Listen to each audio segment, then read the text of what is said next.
T20 between Sri Lanka and New Zealand at the P. Sara Oval in Colombo. First game going New Zealand's way by 5 wickets.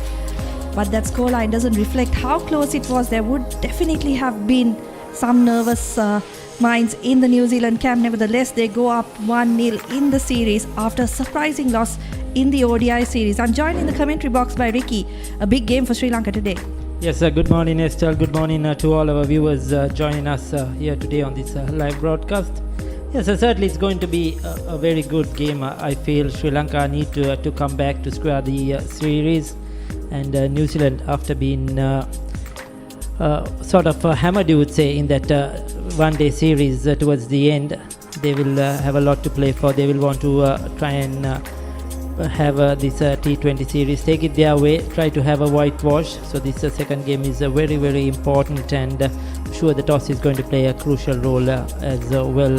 A bit gloomy out there, the conditions today so far this morning, but we hope the weather stays good and the sun will come out, so we have a good game. Yeah, those are the results from the game so far on this tour. Sri Lanka winning 2 of the ODIs by 9 wickets and 8 wickets. And New Zealand a comfortable win in that second ODI by 116 runs. But they've gone up 1-0 in this T20 series. So 2 games to come. Will today decide the result of the series, or will we have to go to Wednesday for a decider? Yes, we saw a bit of a low-scoring game in the first one. Sri Lanka just making 106 and New Zealand getting there in 18.5 overs. They didn't have it easy. The spinners dominated for both sides, and batting was a bit difficult. So the surface is going to be very crucial in this game. What will the oval ground have on offer? We'll have to wait and see as later on when we have the toss and the pitch report. But certainly, I think once again spinners will come into this game.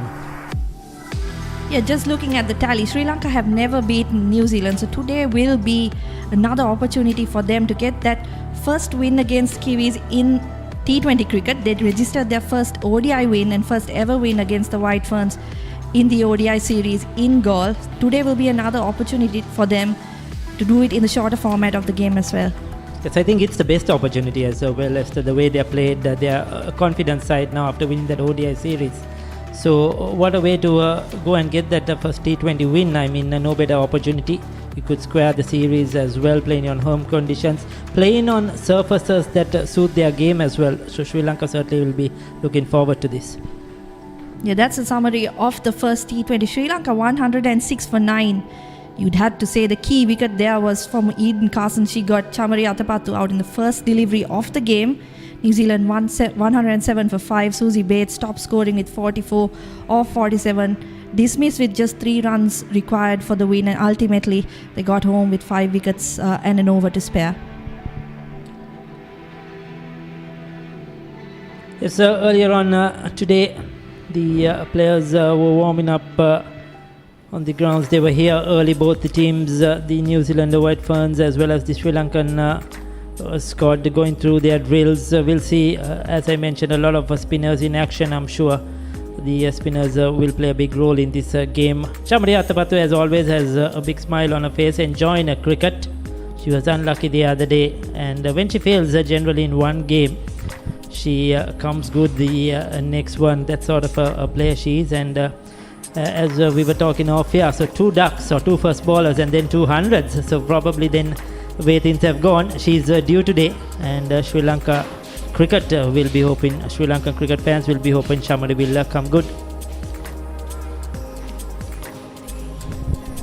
Inoshi Fernando also had a great game in the first T20, back in the T20 side after 4 years. So it was a massive moment for her. She picked up 3 for 17, her best bowling figure. So she'll be another crucial part of Sri Lanka's bowling attack today. As you mentioned, we're sure to see plenty of spin on this track. The same pitch being used as was used in the first game as well.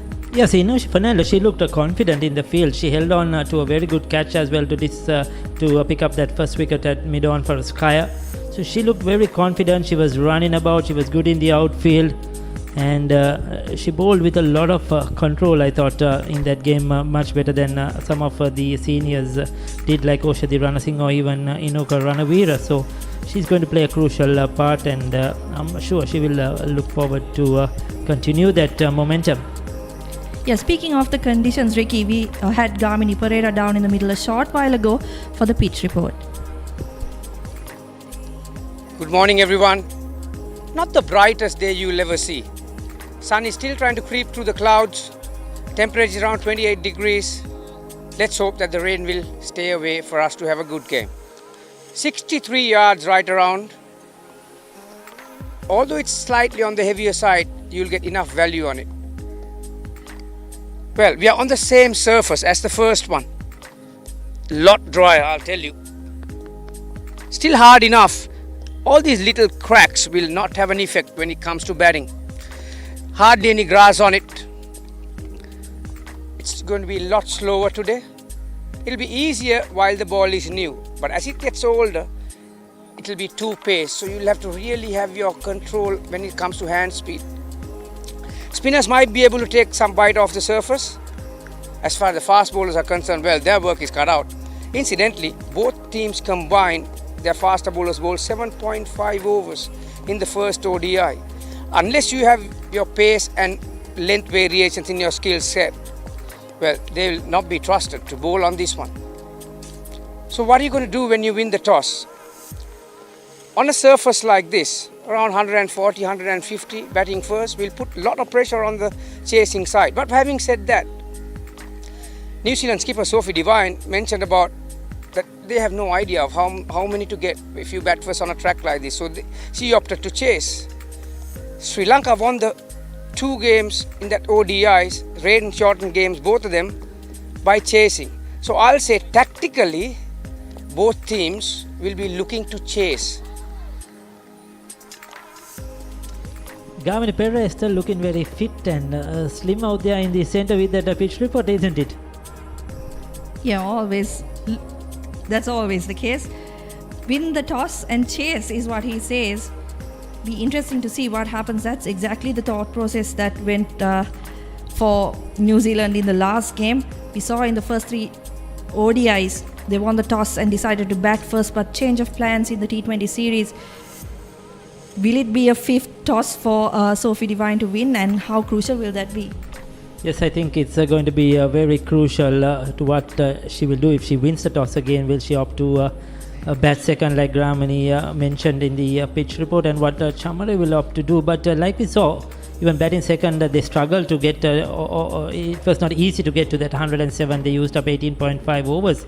So something like 140 is going to be a really good score if you bat first and if your spinners come into the game. So it's going to be a very decisive toss.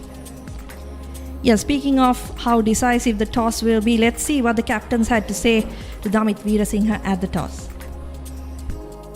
It's time for the toss for the second T20I between Sri Lanka women and New Zealand women here at Pisara Oval. I have the 2 captains with me, Chamari Athapattu of Sri Lanka, Sophie Devine of New Zealand, and the ICC match referee, Michelle Pereira. The home team skipper, Chamari, will now give it a spin.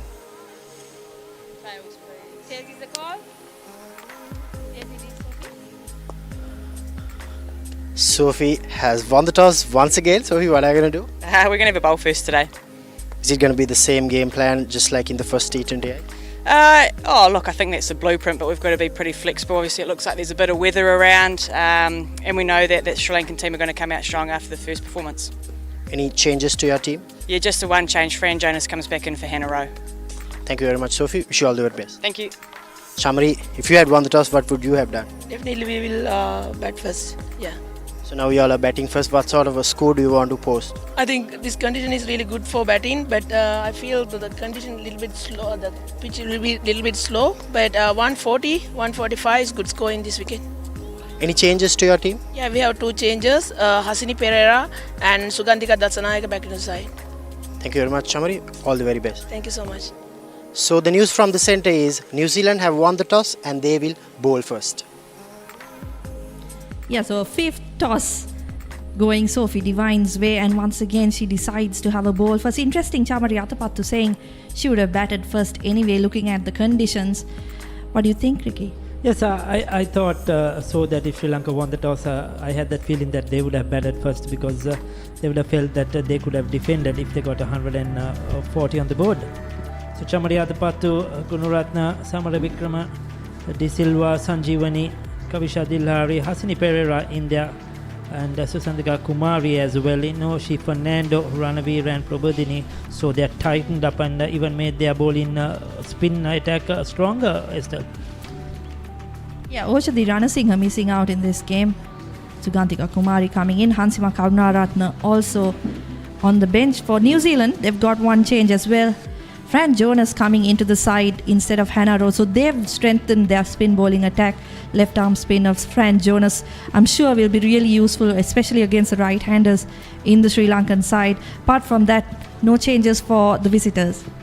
Yes, that's a strong batting lineup in Bates and Divine, who are going to play a crucial role for New Zealand when they come out to chase. So they always need one of those three to go on to get a big score.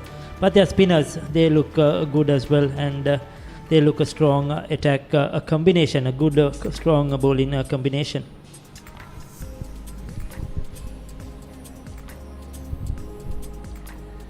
So the two umpires are out there already. In the center, umpire Kotachi, one of the most senior umpires now here in Sri Lanka, in charge of this game, the on-field, one of the on-field umpires.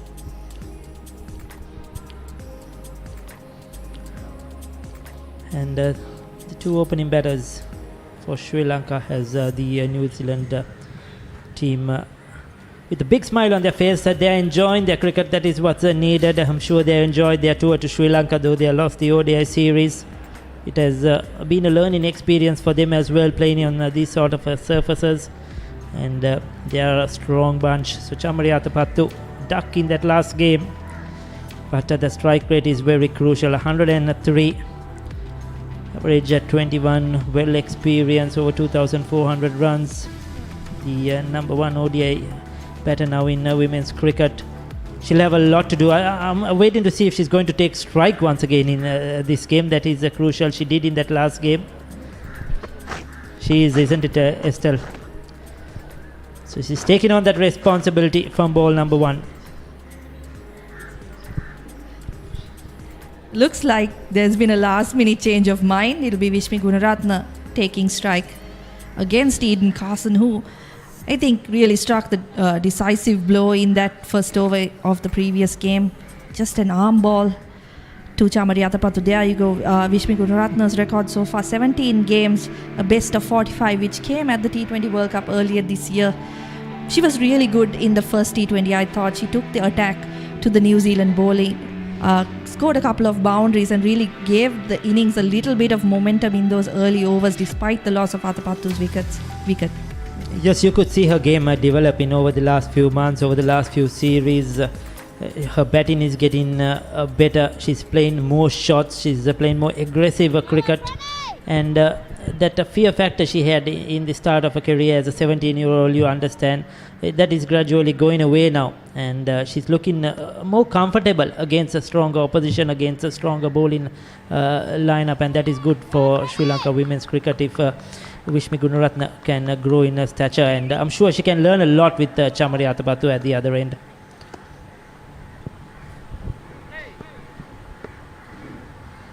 One of Sri Lanka's lone supporters, always there at each and every game, once again with the Sri Lankan national flag.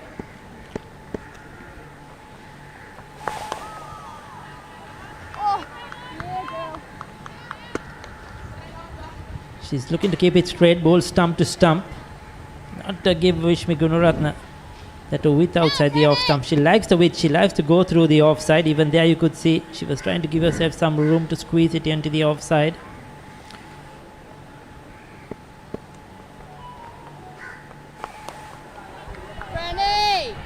That's a good finish from Fran Jonas to the over. 2 dot balls to finish. Sri Lanka 6 for none after 1 over.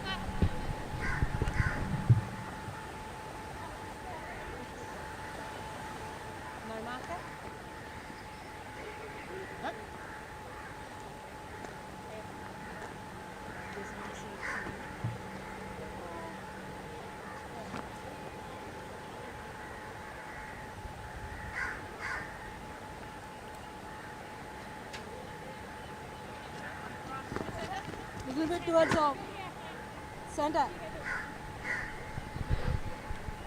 Sri Lanka 6 for no loss after 1 over. Looks like Sophie Devine will be taking the new ball from the other end. Devine, New Zealand's top wicket taker in T20 cricket, and she's also the second highest run getter, so you can imagine what value she adds to this White Ferns side as an all-rounder.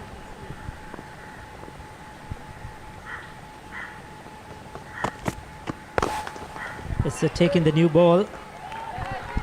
Which delivery to start up. Bowled a couple of overs in the last game as well. So much experience. They have the variety in their attack. They have the bowlers to take on that lead and bowl in these power plays or in important moments. 120 games. That's nicely done from Atapattu. Just drops it on the leg side, runs through for the single.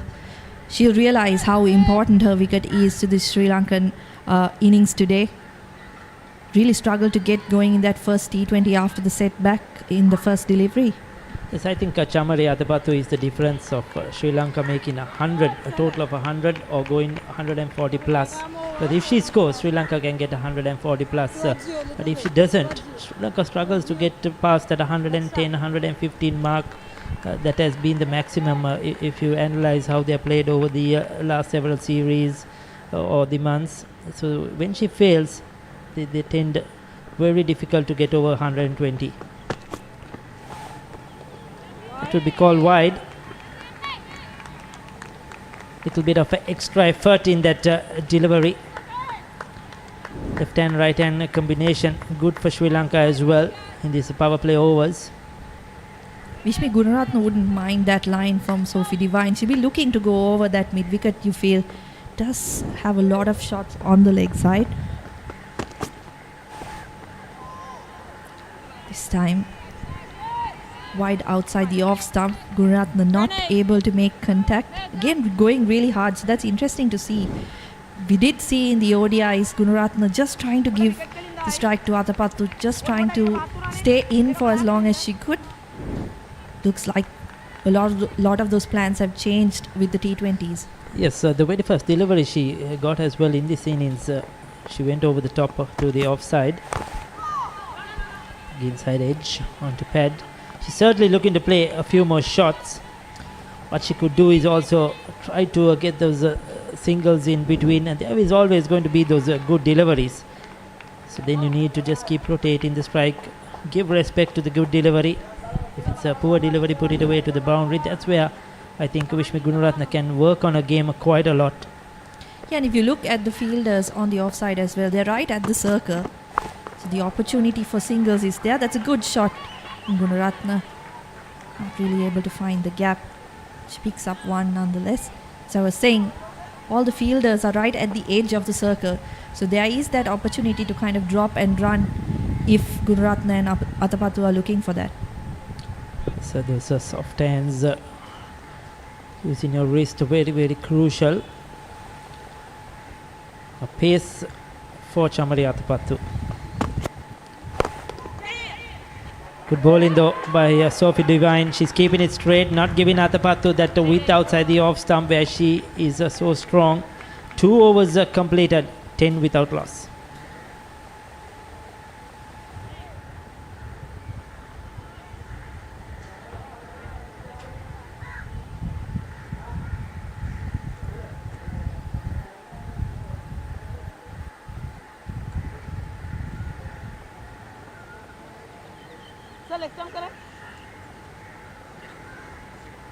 Center.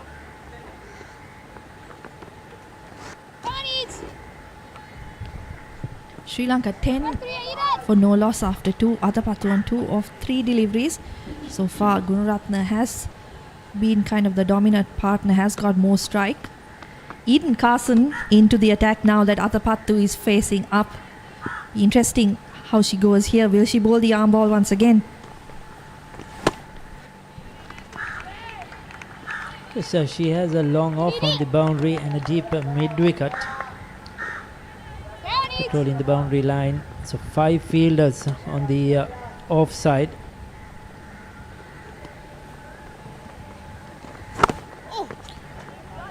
She's bowling those quicker deliveries, not letting Chamari Athapattu get under it. Trying to make a play off the back foot.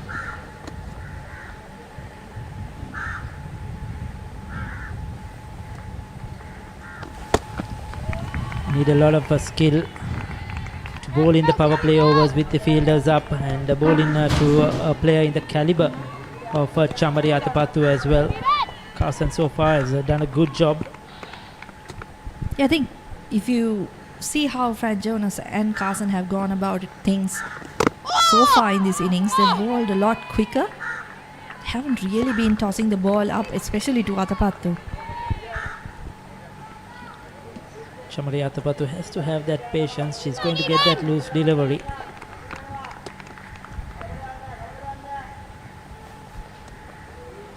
Carson has a very good economy rate of just 5.45. A mix up, and did the cross. What happened there? I thought that was not good communication at all between the two batters. Vishmi Gunaratne didn't even leave a crease. Chamari Athapattu just pushed it straight down the ground and took off. Yeah, not great communication between the two. Athapattu, after 4 dot balls, was looking to get off strike. Just hit it towards mid-wicket and took off. I don't know if there were calls, but Carson gets round Gunaratne and just once again she's had Athapattu dismissed in one of her overs. So this is a crucial wicket for New Zealand, one they would have dearly wanted when they won the toss. 2.5 overs done, Sri Lanka 10 for 1.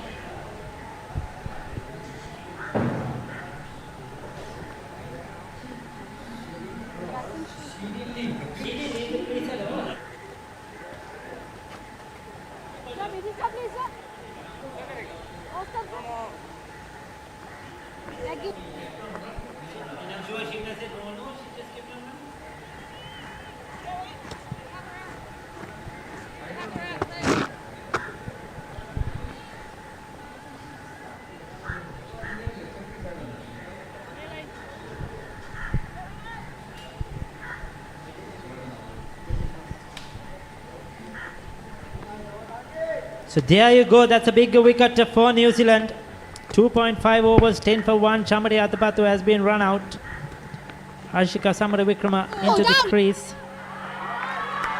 Beautifully off the mark, driven through the offside. That's a good shot. Very good cricketing shot. Slight bit of room outside the off stump, just went through, flowing off drive, and picks up her first boundary. Second boundary of this innings. 3 overs completed, 14 for 1. And what a mix-up that was between Chamari Athapattu and Vishmi Gunaratne. So Harshika Samaravikrama, 41 games. She has played quite a lot now. Strike rate of 90. She'll be looking to improve on that in T20 cricket. Average in 23. So she's growing with confidence. She hasn't really delivered to the expectations everybody thought so, but plenty of time to do that, and she has to take that responsibility now and try to bat long. Here's the run out once again. I beg your pardon, that was the boundary from Harshita Samaravikrama right through extra cover. Great way to start an innings, just in the slot. So we have another bowling change. Pace now. With bowler, she's bowler. A big booming drive through the offside, a big inside edge onto the stumps, and not much of footwork from Vishmi Gunaratne. You could see her left leg didn't go anywhere near the ball, just the throwing a bat at that one. And on this sort of a surface, which is a slightly too paced, you need to have the proper technique, and that was not a good shot, especially after you have just lost your captain. Yeah, Tahu this time, just plenty of width for Vishmi Gunaratne, and her eyes lit up looking for that booming drive, but just only able to get the inside edge, and it's back onto the stumps. You wonder if that run out was playing in her mind a little bit. Youngster, new to international cricket. She's just had a captain run out with her on the other end. So that's the end of the second wicket for Sri Lanka. 14 for 2.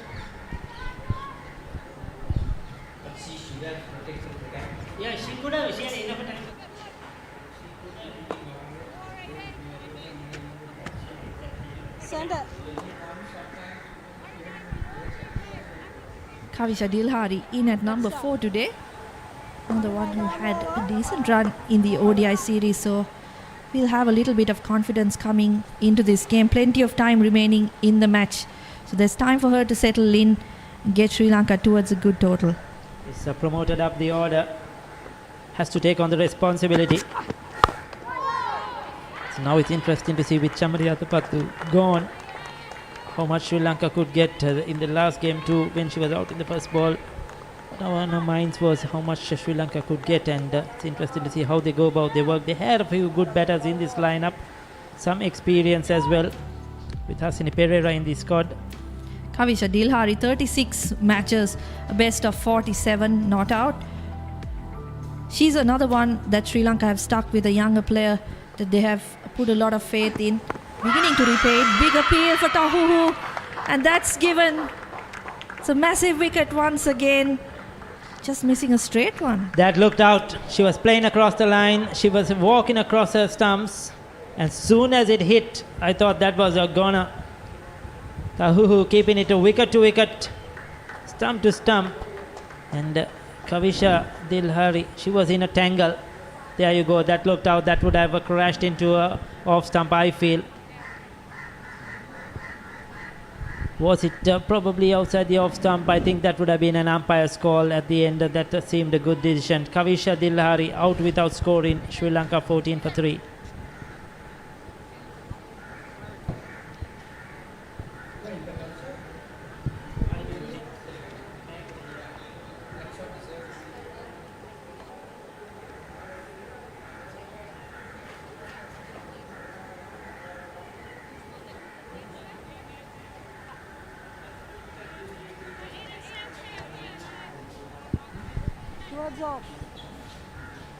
Hasini Pereira, the new bat for Sri Lanka. So they've lost 2 wickets in this over. A massive one in the context of the game. Pereira was the only one from Sri Lanka's squad to play the warm-up at the MCA grounds before this series and got 60 odd in that game. Played well in the V, looked to take on the bowlers. So let's see what she can do here. So shows a solid defense. She has the experience, and now these two have to look to bat long as possible. They cannot give their wickets away. Look at the experience of Tahu. 76 games. Economy rate just 5.99. Bowls in the power play overs. Bowls at the death. So that economy rate is excellent in T20 cricket. And she has played a lot against a strong opposition over the years. Straight away into a stride, picking up 2 wickets. Not giving anything away at all. Hasini Pereira has been around the Sri Lankan setup for ages now. 57 games, an average of 11.24, 72.59 strike rate. So she'll want to do much better than that in this game. Try to push Sri Lanka towards that 120 to 130 run mark. It's nicely played in the gap once again. Picking up a single. Tahuhu 2 wickets for just 1 run. That's the end of the 4th over. Sri Lanka 15 for 3.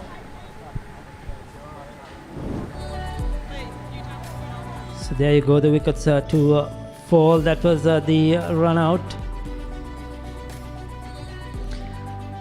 Well, Vishmi Gunaratne didn't even move from a crease. She was just watching Chamari Athapattu run towards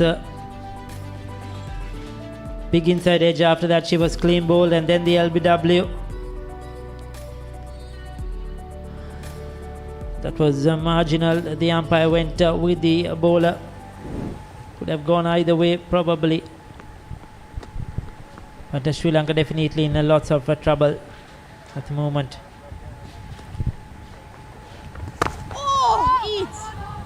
Carson continues.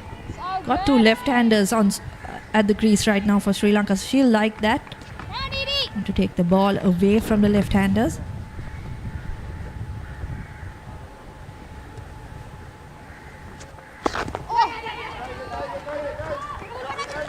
looking to use her feet against Carson. Hasini Pereira, that's good batting. Gets a couple of runs.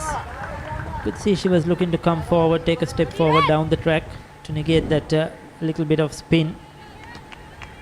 It is good wrist work as well. Sri Lanka need to get a chip in a way. If they cannot get the boundaries, they need to get the ones and twos regularly. Here you go again. Again, those wrists are coming into play, trying to play through that offside. Yeah, Hasini Pereira usually bats in the top 3. So she won't be too uncomfortable coming in with the ball still new. Power play still on.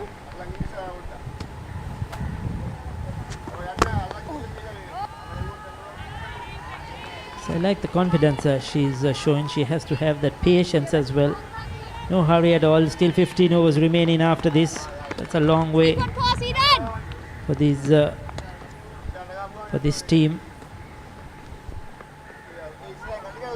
That's straight through everything, and it's gone down to the boundary. Lucky runs for Sri Lanka. Bye is called by the umpire. It was a full toss. Hasini Pereira's eyes lit up, but she failed to make impact or get any bet on it, and right through the wicketkeeper. I think probably was she unsided? No, that was that awkward bounce, just bounced in front of her. Couldn't get anything behind that one. Yeah, Carson was wiping her hands with a towel afterwards, so definitely some humid conditions out there, finding it a bit difficult to grip the ball. That's the end of the 5th over. Sri Lanka in trouble, 21 for 3.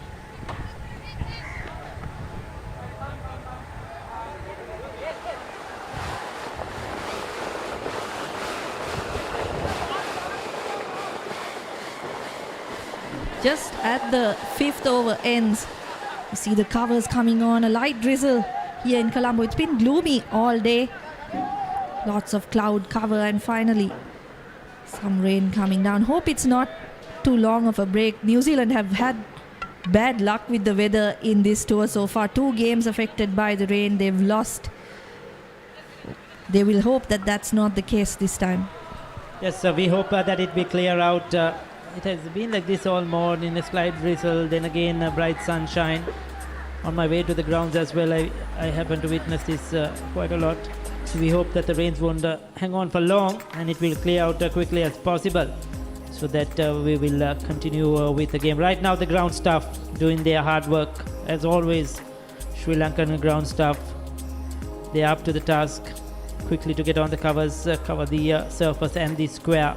And they do a wonderful job with whatever venue it is. Colombo, Galle, Allakele, wherever you go, they always are brilliant, probably the best in the world in covering the grounds up quite quickly. So we just hope 5 overs 21 for 3 that we'll have some play soon as possible.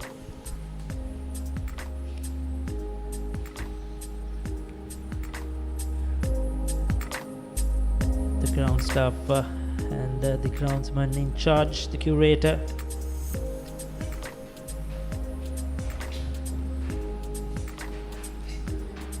Doing his work.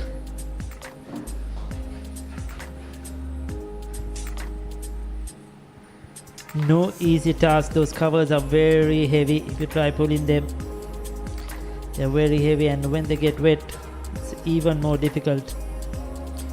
It's very slippery out there, but so quickly they have managed to cover most of the square, and that is brilliant. The rain is easy enough, though the covers out there, it's easy enough a little bit, and we hope those clouds move away. So play has been interrupted due to rain in this second T20, Sri Lanka women versus New Zealand women. 21 for 3 after 5 overs. Sri Lanka being put into bat once again, losing the toss, and they lost the 3 key wickets at the top of the order, including the skipper Chamari Athapattu, due to a mix-up and being run out. So New Zealand on top at the moment, just 4 runs per over for Sri Lanka, and New Zealand will take that after opting to bowl first in this game here at the Pisara Oval.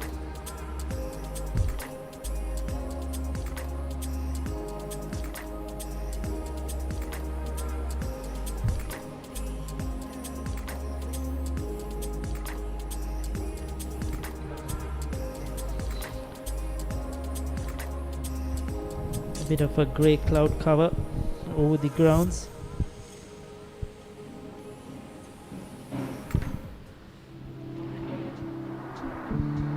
So that's the scorecard for Sri Lanka. Chamari Athapattu out for 2, Vishmi Gunaratne 7 and Kavisha Dilhari a duck. 3 wickets in 2 overs for the White Ferns, really putting them on top. 21 for 3 Sri Lanka after 5. It's going to be a really uphill task if they are to get to a good total. At the moment, play has been interrupted by rain, so we'll have to wait and see whether there are any changes to the playing conditions, reduction of overs. So far, it's been New Zealand's day.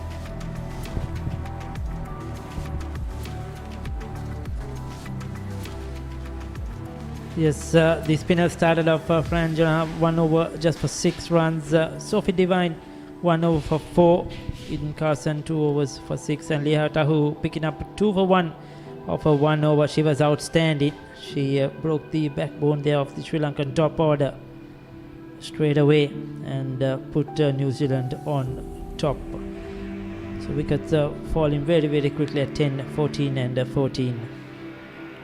5 extras so far in this innings, including those 4 byes.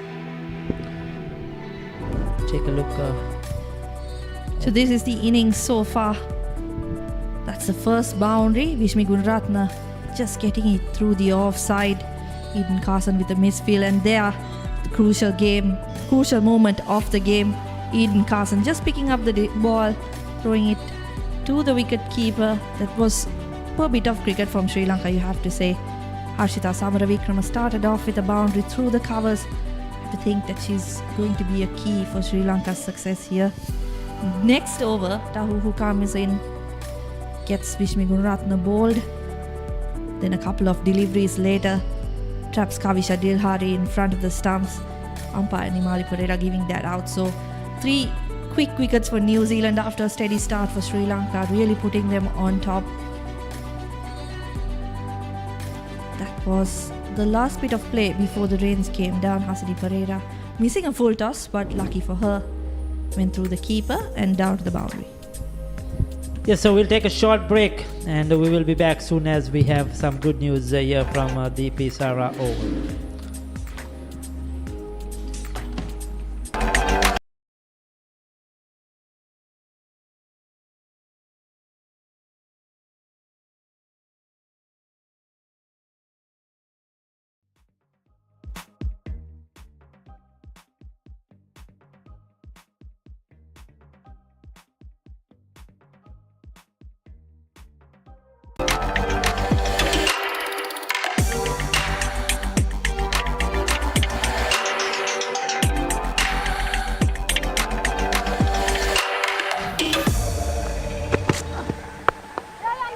Thankfully, it was a very brief shower and we've restarted the game.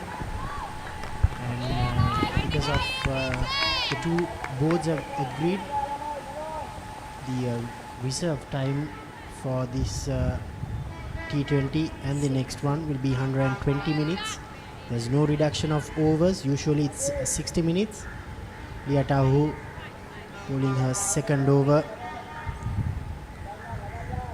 Very good morning to you, Gamini. Excellent start by the White Ferns. Yeah, good morning, Damit. Good morning, everyone. That's gone up and over. There is a fielder there at deep point. Yeah, one thing that you mentioned, Damit, that is the advantage when you have the T20 games in the morning. You have plenty of time to play with, and that break would have only helped the Sri Lankan girls because the momentum was with the White Ferns, and that little break would have given them time to regather themselves. Yeah, the home team badly need these 2 left-handers to go on and make a good one, especially Harshita Samaravikrama. She, I think, one of the more talented batters after Chamari Athapattu in this lineup. Slight change in the field. Lee Kasparek has been pushed back to the fine leg region. Yeah, two changes. The point comes in, deep third in place. So you could expect the shorter one. There it is. Nicely controlled. Very good shot. Didn't have the speed she wanted, but she had this uncanny ability to wait for it and roll her wrist over. She has shown some qualities, even at goal, Damit, playing the horizontal bat shots. See how she rolled her wrist then? That's a very good shot. Yeah, second Not the- boundary for Harshita.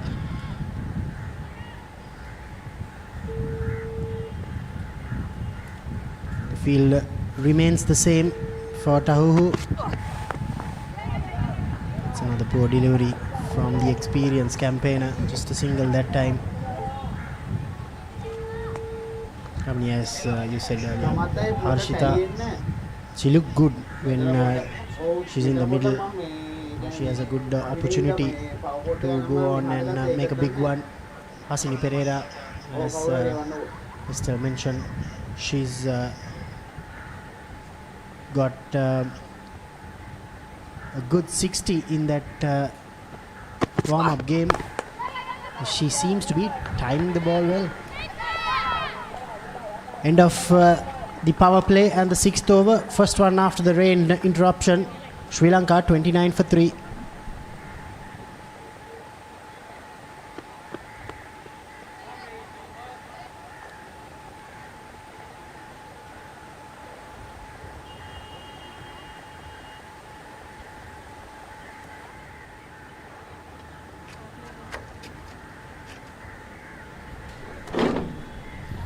Yeah, you mentioned about these two batters, Damit. I think they've got a bit of experience behind them, haven't they?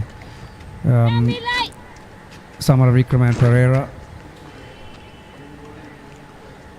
Amelia Kerr. Yeah, straight after the fielding restrictions were eased off, Captain Sophie have brought her main leg spinner. And Gamini, you being a leg spinner, what's the bet? She's going to bowl a wrong one. She's going to be a handful. She's going to start off with the wrong one. Good use of the feet. Pretty brave from Pereira. That just shows Pereira is coming off an inning of 60 and the confidence levels are pretty high, and then she takes decisions in that manner as well. Facing a new bowler for the first time, using her feet, you got to be brave. And against a class act like Amelia, and also surprise move that New Zealand skipper has opted to go with the wrist spinner with two left-handers in the middle. But she, like I mentioned, today in the morning when I saw her practicing on the side track, she's looking to push it a bit quicker. Yeah, good delivery there. She didn't really pick that one. Leading edge, but all along the ground on the offside. Amelia just had a little smile on her face. It's a minor victory for her. Now she knows that she's not picking her ball from the hand.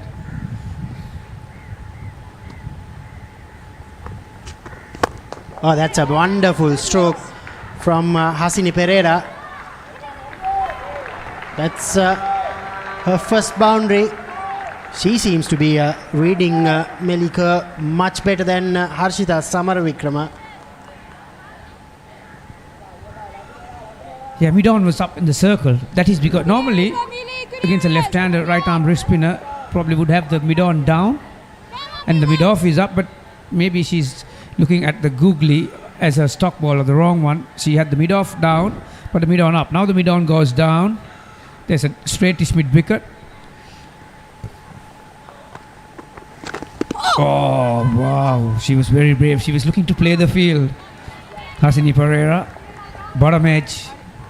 Yeah. Very lucky. That could have easily gone back to the stumps. Yeah, almost she chopped on, but Bernadine Bezude, she was more excited about celebrating it, and she completely missed it. That's much better from Hasini Pereira. Single to end the 7th over. 36 for 3 Sri Lanka.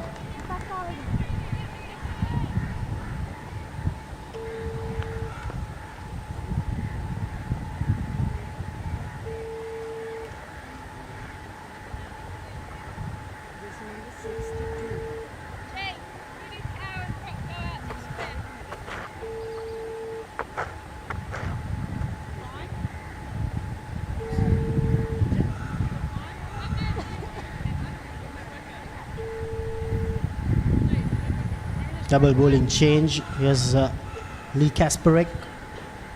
She bowled well in the first T20I also, playing her first game of the tour. Yeah, this seems to be the plan from Captain Sophie. Getting an off spinner from one end and then get your wicket taking option of Melika from the other end. Yeah, when it comes to T20, you are looking to be as unpredictable as possible. So quick bowling changes. Looking to go. She got the gap. She's batting beautifully at the moment. Got a good piece of that one, Pereira. And more importantly, she opened her bottom hand, and even though she hit it uppishly, she got the gap she wanted. She's batting with a lot of confidence, isn't she? She's brimming with confidence, I'll tell you. Very first ball again from a new bowler.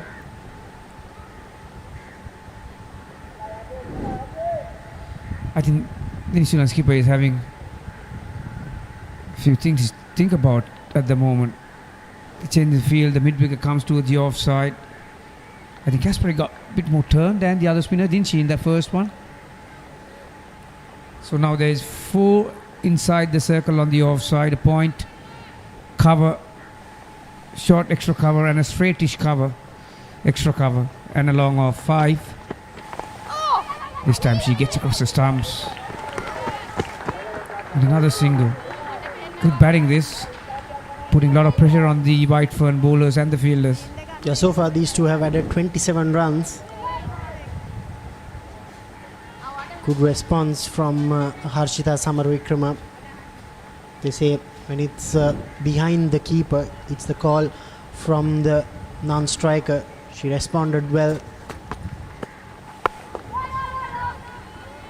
This is what they need to do more often, Gamini. Somehow get these little ones, dots to singles. If they can do so.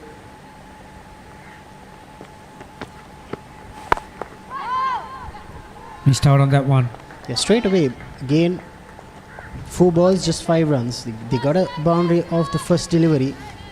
They need to make sure that they reduce the number of dot balls, especially in this 6 to 15 over phase. Slight misfield. Loves Harshita for a single. Fielding plays a major role in T20 cricket. Yeah, normally the White Ferns, they look to set pretty high standards when it comes to fielding. But right throughout this tour, even in the ODIs, they've had a few hiccups in that area. Got more overspin on that occasion. Dot ball to finish. 8 overs, 3 for 42.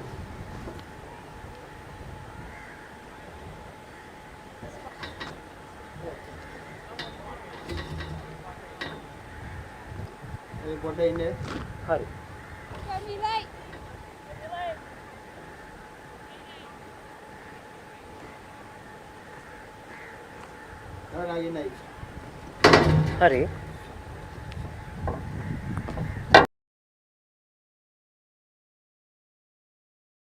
On this live broadcast, this is the second T20 game between Sri Lanka women and New Zealand women, live from P. Sara Oval grounds. Melika bowling her second over.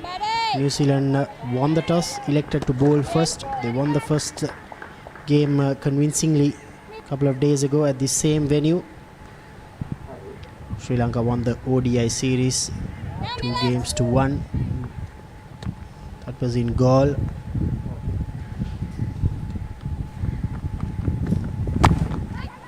Hasini Pereira going across the stumps. Gamini probably wanting to play square of the wicket, especially on the onside. Yeah, also interesting tactics from Amelia. She's bowling over the wicket to Samaravikrama. She's going round the wicket to Pereira. Still trying to fathom out what the rationale behind that. Oh, the googly. That was a chance. That's gone down. That was off the face of the bat. Definitely a chance. Bessedan Holt hasn't had a good series with the gloves, has she? Even in the ODIs, there were a few missed chances again. Summer Wickrama is looking to play with the spin, but it's going the other way. Maybe that's why she's coming over the wicket. She knows that she's not picking the ball off her hand. So 2 dot balls. Bit of pressure.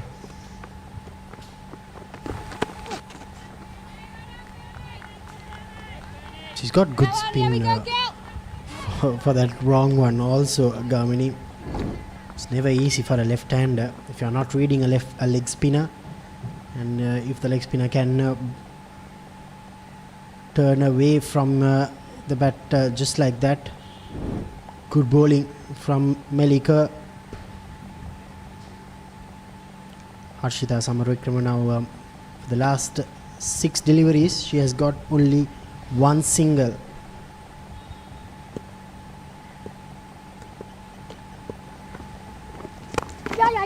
That's much better from Samarawickrama. End of the 9th over. Sri Lanka 45 for 3.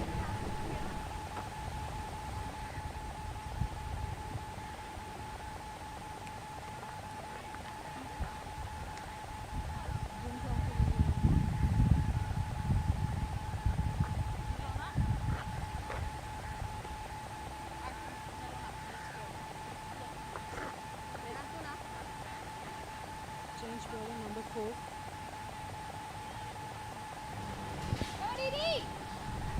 45 for 3. 2 wickets fell at 14. That was Leah Tahoe's first over. Eden Carson back on. These two have added 31 of 34 deliveries. Incidentally, Damit, that was a 28 dot ball in the innings. Not a good stat if you're a Sri Lankan fan. 9 overs, 29.1, 28 dot balls. But you got to be more efficient than that. Particularly Samarawickrama. Oh, that was wide.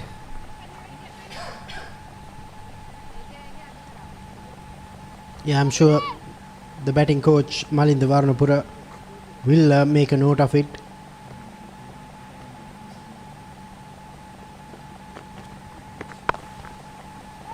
Oh, that was a golden opportunity. Yeah, short and wide. The least he could do is get a single. And also there was a bit of pace on it. That was a quicker ball. There's a fielder at 45 and there's a fielder at point. Again, a quicker delivery, shorter length. Pereira hasn't had the strike for the last 10 or balls. I think this will be very interesting to see how her mind works at this point. At this level, normally the coaches allow the players to take their own decision that is suitable for that particular point in time. What she's going to do, Pereira. Oh, she came down the track, very well adjusted. That's good batting. That's what you call in world cricket. It's everyone can hit. Any batter can hit. It's more consistent batters are the ones who can adjust when the ball is not there. That was a perfect example. She was looking to come down the track. She was nowhere near the ball, but played it with dead weight and scored a single.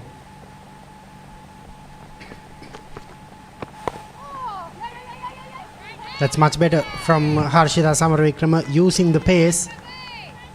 Good bit of fielding from Leah Tahoe. Partnership 35 of 38, much needed stand between these two left-handers. Eden Carson not trying to get some spin. She's just firing it in short. This time again, just a single. 10 completed. Sri Lanka 50 for 3. Over, time for drinks.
So there you go, 50 for 3 after 10 overs.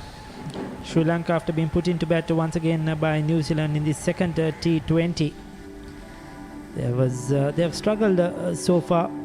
The first 5 overs they were 21 for 3. Chamari Athabattu run out needlessly for 2. Vishmi Gunaratne followed soon for 7, and then Kavisha Dilhari promoted up the order without scoring. But this partnership of 29 has done good for Sri Lanka so far. 2 wickets for 9 runs in just 2 overs for Lia Tahu. She's bowled really well, and the rest have been very economical. So far 6 bowlers used by New Zealand in this first 10 overs, mixing it up like we saw in the first game.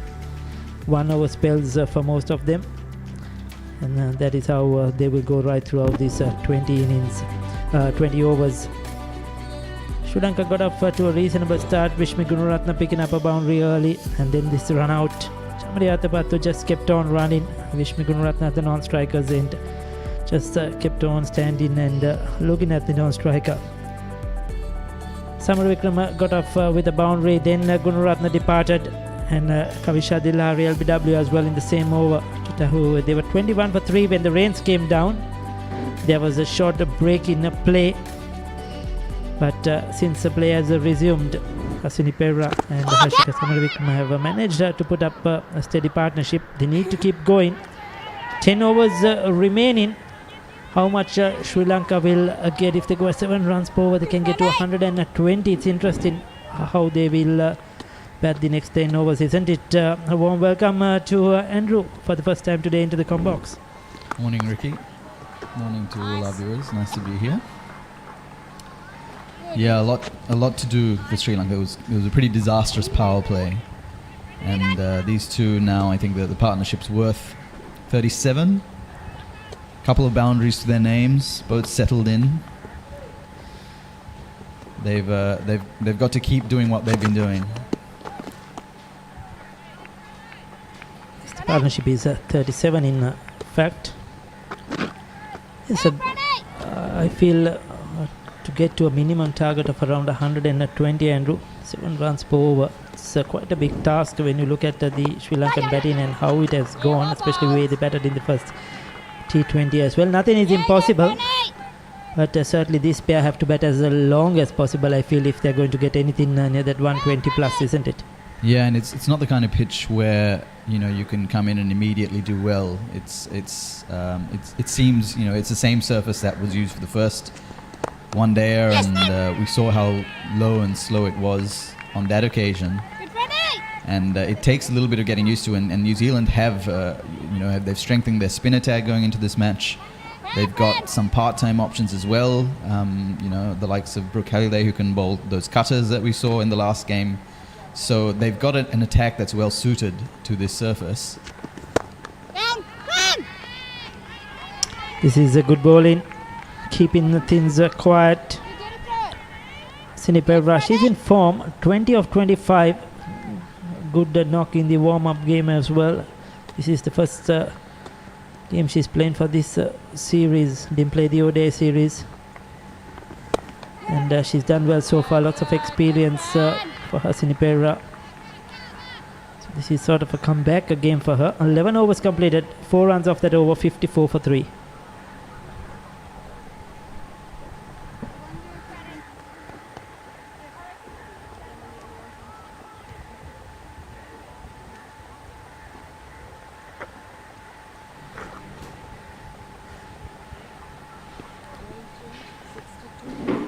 Back here, one thing that will worry Sri Lanka is that dot ball number, 32 dot balls, more than any other kind of figure there.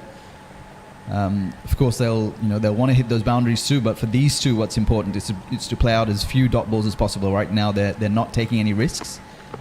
But can they ensure that they can drop and run those singles, try and hit a couple of twos into the outfield, play another 3 or 4 overs of risk-free cricket, but make sure that you keep the score ticking over pretty smartly while you do that. It never helps when you have a disastrous run out first ball. You don't want 2 run outs on the batting card. Up and over extra cover.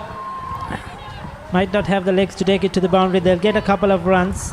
This is good batting. Hasini Pereira being innovative, not afraid to take the aerial route. Need to keep doing that. It's not all about sixers and fours. The ones and twos are very, very important. And the dot ball factor you brought up, that has been the problem for Sri Lanka cricket in general, actually, over the years, especially in women's cricket. They are unable to keep rotating the strike, which in the years gone by Sri Lankans were really good at. Keep chipping those ones and twos and keep the scoreboard moving. Very different field for Harshita Samaravikrama than was there for Hasini Pereira. They had the offside field, the offside ring field was all in for Pereira, tempting her to go over the top, but they've got the sweeper out, the offside sweeper out for Samaravikrama.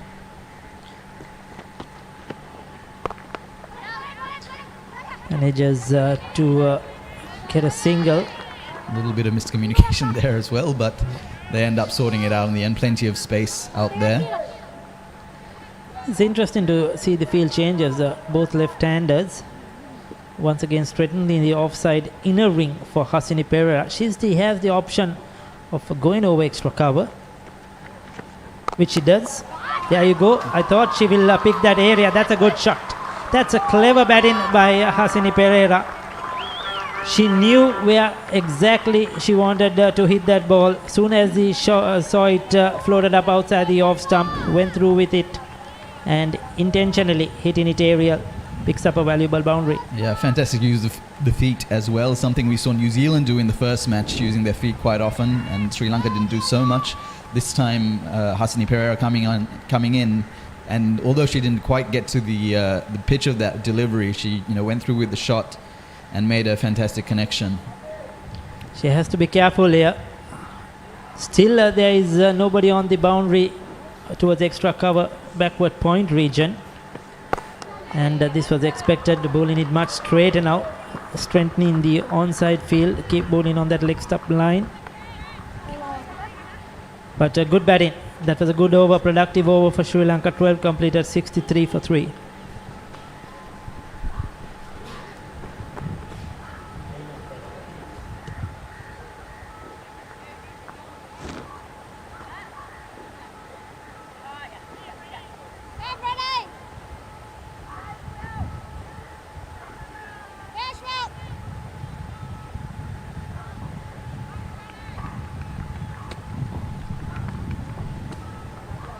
Fran Jonas in to bowl her third over of left arm spin.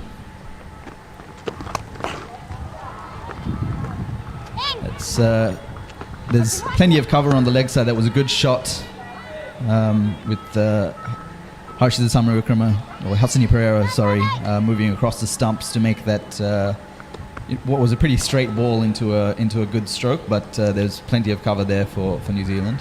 Yes, a 50-run partnership as well in the process of just 52 balls. So that's a good batting by the two left-handers, almost at a runner ball. Hasini Pereira, the main contributor. But this is good to see after losing those 3 early wickets. I'm sure that break from rain did them a world of good as well. A time for a breather, because they had lost 2 wickets in an over when the rains came down.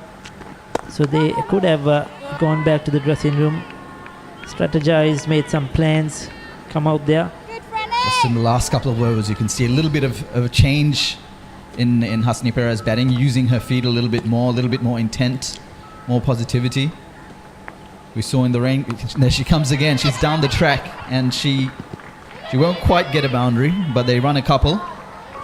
It's Good running there from Sri Lanka, and but the leg side sweeper out there, the deep fielder managed to get around to that pretty smartly. Yes, I like the intent shown by Hasini Pereira.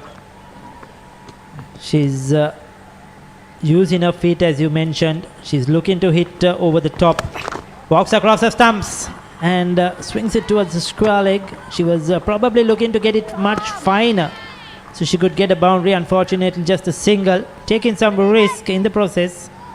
They have to do that. They must be having a target in mind, maybe 130 plus. But to get to that 130, yes, somebody has to take the initiative, and Hasini Pereira is doing that right now. Yeah, we saw Ramesh Ratnayaka, the coach, coming out during that drinks break, and I wonder if his advice had been to kind of up the ante a little bit, particularly to Hasini Pereira. A single to end the over. So 6 runs of that over, 13 complete at 69 for 3. Partnership has been excellent between Harshika and Hasini. 4th wicket partnership, 55 of just 57 deliveries. They played some good shots. Hasini Pereira in particular has been strong against the spinners, going over the top quite often, using the offside field really well, and she's used the experience which was needed in this innings, and playing around with the spinners, moving around in the crease. She's got a lot of runs through that offside. This was that last shot she played, trying to get it much finer towards that square leg region. But overall, it's been a handy, very good partnership. When you look at, they were 3 wickets down early. Called a wide. Straight down the leg side from Leah Tahuhu. Into bowl her 3rd over. Yeah, she'll be disappointed though she didn't get a pat onto it. Probably would have got a boundary. She middled it. Still a single to Sri Lanka. Every run counts. Just the 4th over of seam bowling that we're seeing from New Zealand so far in this innings. Gives you some idea of what the surface is and what they expect it, the way they expect it to behave.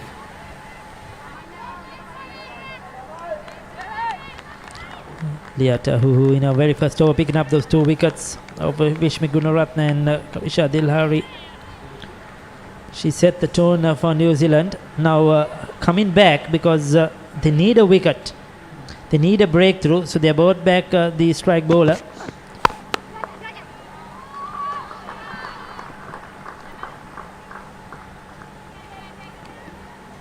Yeah, it's just starting to get to the stage where New Zealand will be worried about this partnership now.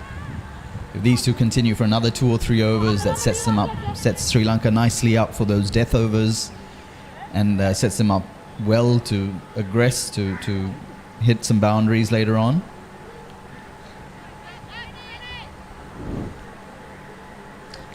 Leah Tahuhu, quite tall, long strides.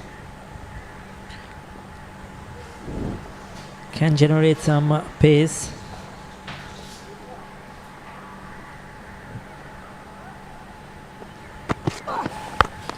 Another good hit. Once again going aerial. And she's out caught though. The intention was clear. Hasini Pereira. She was probably trying to get it into that gap between square leg and mid wicket. Unfortunately finds the fielder. It's a big wicket for New Zealand, and like I mentioned, they brought back Tahu to get that breakthrough. She's the strike bowler, and she's delivered, picking up another wicket, her 3rd.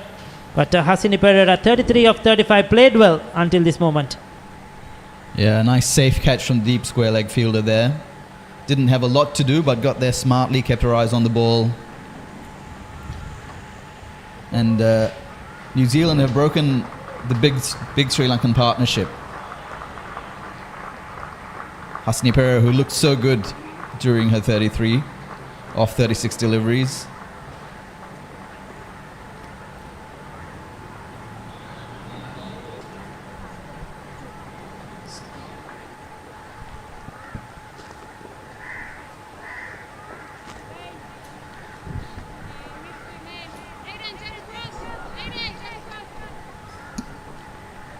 She had to keep going, Hasini Pereira. Cannot blame her, cannot take anything away from that innings. It was a good knock. Sri Lanka would have wished though that she could have batted a few more overs. Nilakshi De Silva, 68 games, loads of experience now. Strike rate 98, best of her 63. She's had a decent run in international cricket. Been one of those more consistent players. And another opportunity to look to bat till the end. 6 overs remaining after this. Now I think Harshita Samaravikrama has to take the initiative. She has to play a few more shots. She's the set batter in the centre, like you mentioned. Not easy when you come new to the crease. So Samaravikrama now has to continue what Hasini Pereira did.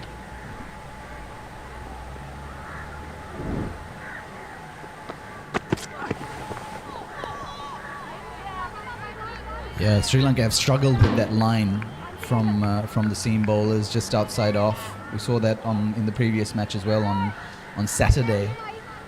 That New Zealand did bowl slightly wide of off stump, not allowing, not far enough out wide for to allow the Sri Lanka batters to free their arms. But that 5th, 6th stump line has been good for New Zealand, particularly through the middle period.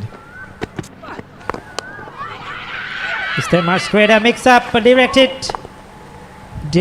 would have got Nilakshi De Silva. Yeah, she would have been well short, but the throw was a little bit off target.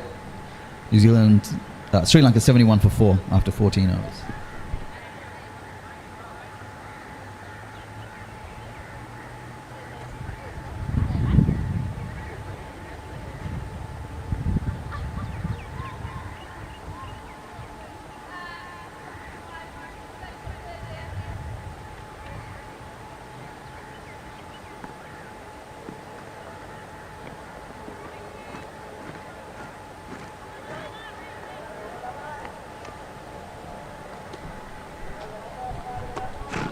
So 6 overs remaining.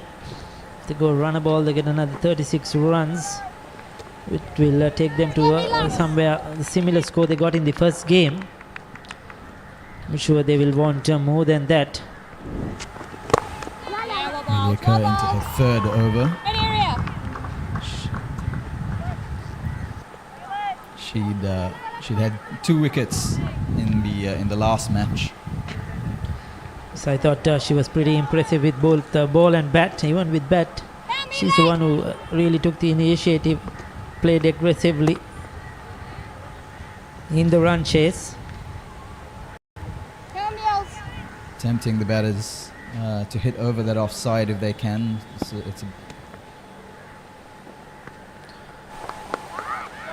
That's a powerful stroke. That's a very powerful sweep shot from Nilakshi De Silva. So that's a good hit, isn't it? Playing against the turn. She middled that really well. Diving effort on the boundary. Could not drag it in. But starts a run scoring with a boundary. Yeah, seemed to get in on the toe end of the bat a little bit, but got plenty of power into that shot. The fielder out there, deep mid wicket, had no chance of stopping it.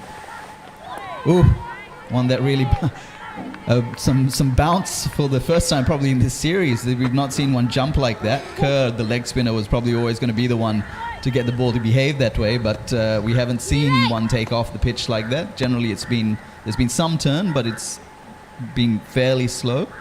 Took the wicketkeeper by surprise as well. Again goes for that slog sweep.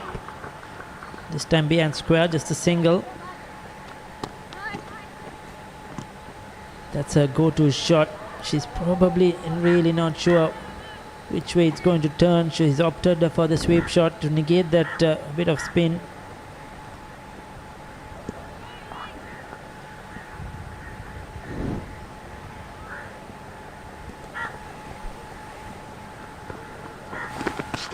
That could be called wide. Yes, it is. Umpire got touchy. That was the googly, the wrong one.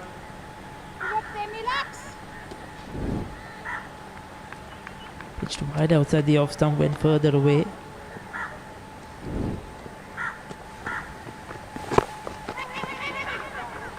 Drops and runs to end the over. Harshita Samaravikrama. Sri Lanka 78. Oh, sorry, one more ball to go. Yes, so with that wide, Andrew, so one more legal delivery left. 79 for 4.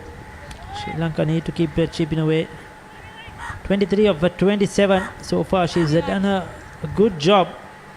Can she accelerate? Can she step up on that strike rate? That is what is important now coming into the final 5 overs. Samaravikrama has done the hard work. Does she have the temperament, the ability to try and increase that strike rate and take Sri Lanka to a fighting score? 4 fielders out on the leg side, out in the deep. Everyone on the offside in. Again, that sweep shot from Nilakshi De Silva. But she can only get a single for it. That is the end of the over now. 79, 80 for 4.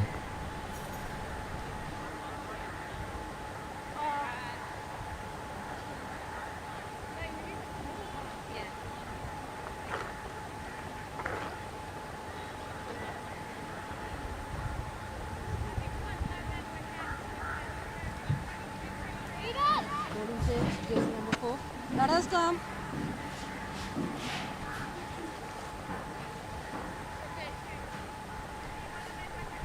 Sri Lanka 80 for 4 after 15. Harshita Samaravikrama 23 not out. Nilakshi De Silva just into the crease a couple of overs ago.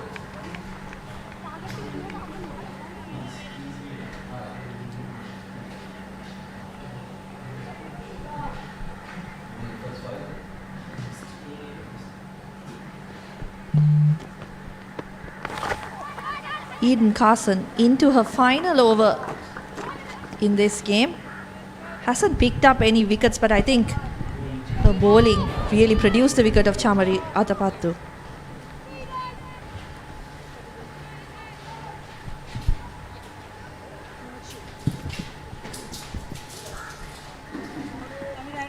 Ten dots in 3.1 overs, only 12 runs given away.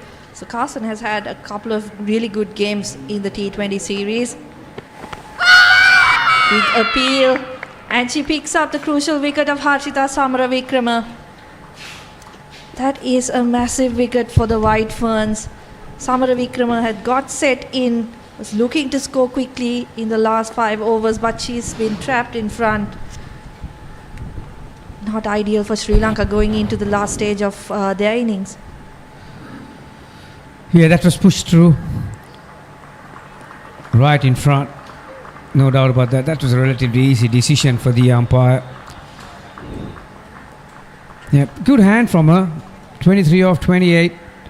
We all know that she doesn't have the firepower to clear the boundary, but she's very quick between the wickets and likes to rotate the strike. So at 82%, the strike rate. Good hand from her. 81 for 5, 15.2.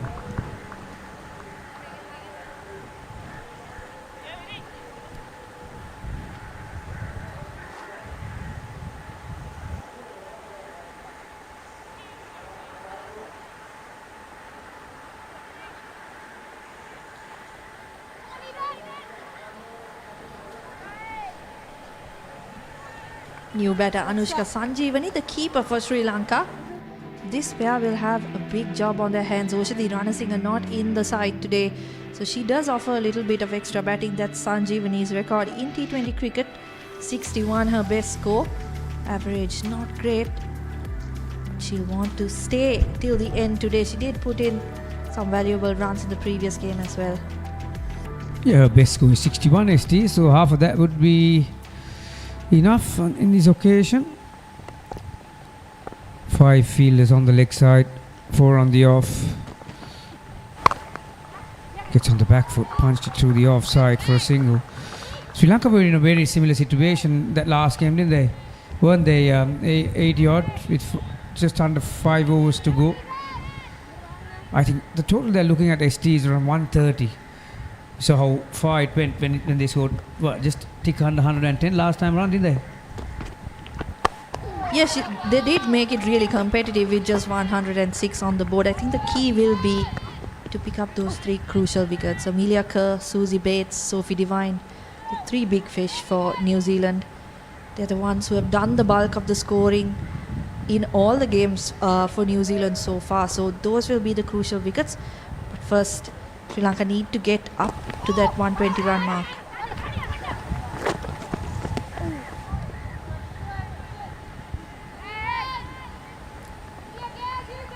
So we've got 26 deliveries to go.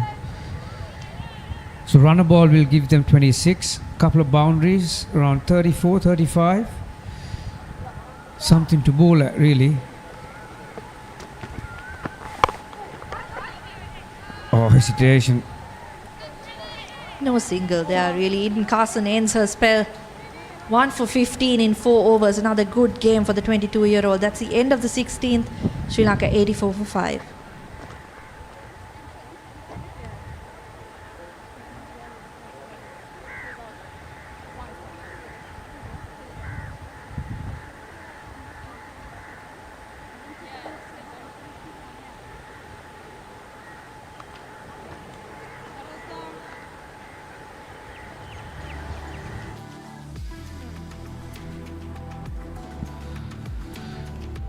Three early wickets for the Sri Lankan batters.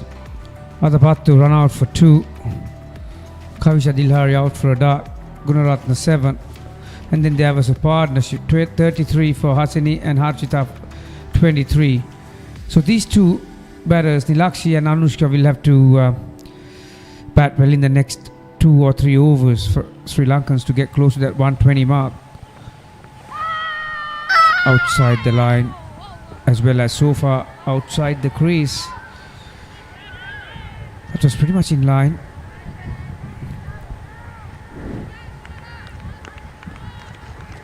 Yeah, big shout from Fran Jonas, but I think Sanjeevani just coming down the track a little bit might have saved her on that occasion.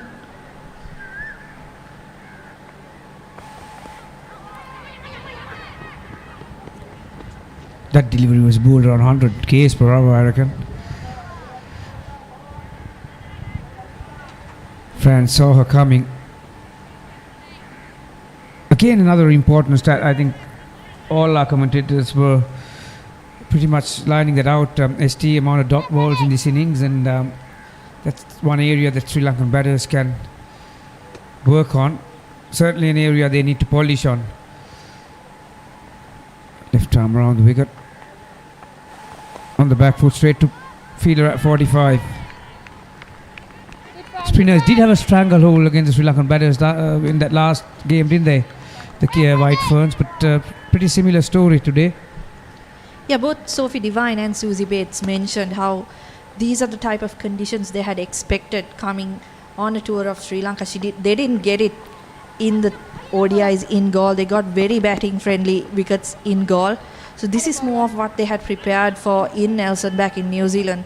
So I think they've got their plans set, and today they've played the extra spinner as well. So they've got all areas kind of covered, having seen what went on in the first T20. Yeah, particularly you mentioned about the subcontinent conditions when you come. Just looking to heave that towards mid-wicket. Miss it for a single. Yeah, these are the wickets that you get normally. Like you said, it's a lot drier, and at times it's pretty loose on top of the surface, so you really can't gauge the speed out of the track. So to play horizontal bat shots, to use your wrist, which you need in these conditions.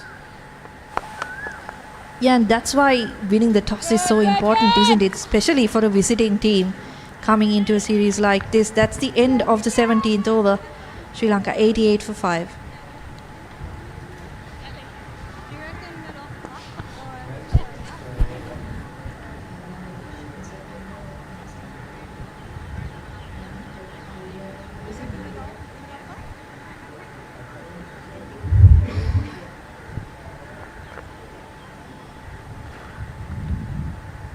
Batters go.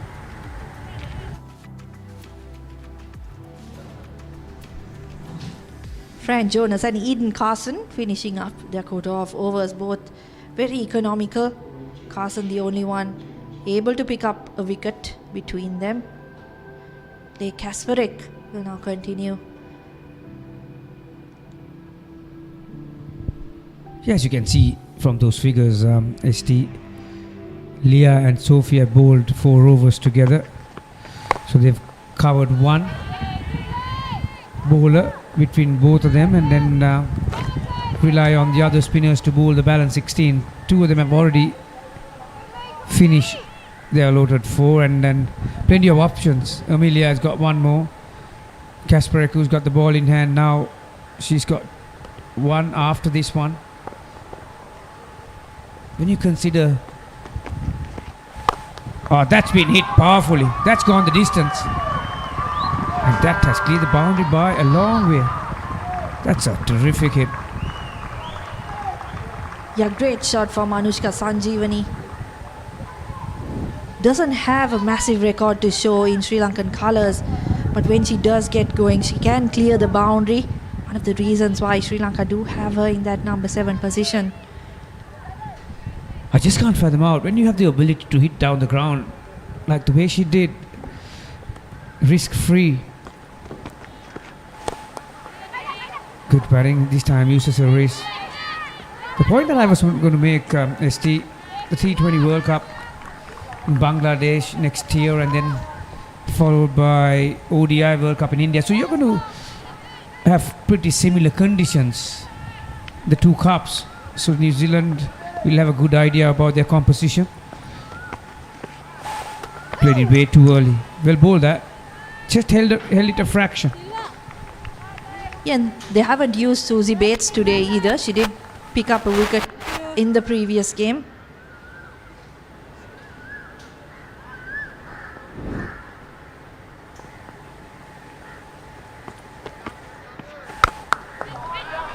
That's another good shot, this time from Nilaksi De Silva, and she bisects the gap. Another boundary for Sri Lanka. So this has been a good over so far. A 6 and a 4 now. Yeah, they moved to triple figures. 100 comes with that boundary. Placement and power from Silva. So 2 boundaries in this over. It has been a very productive one for the Sri Lankans. Couple of overs in this nature, ST will get them close to that 120 mark.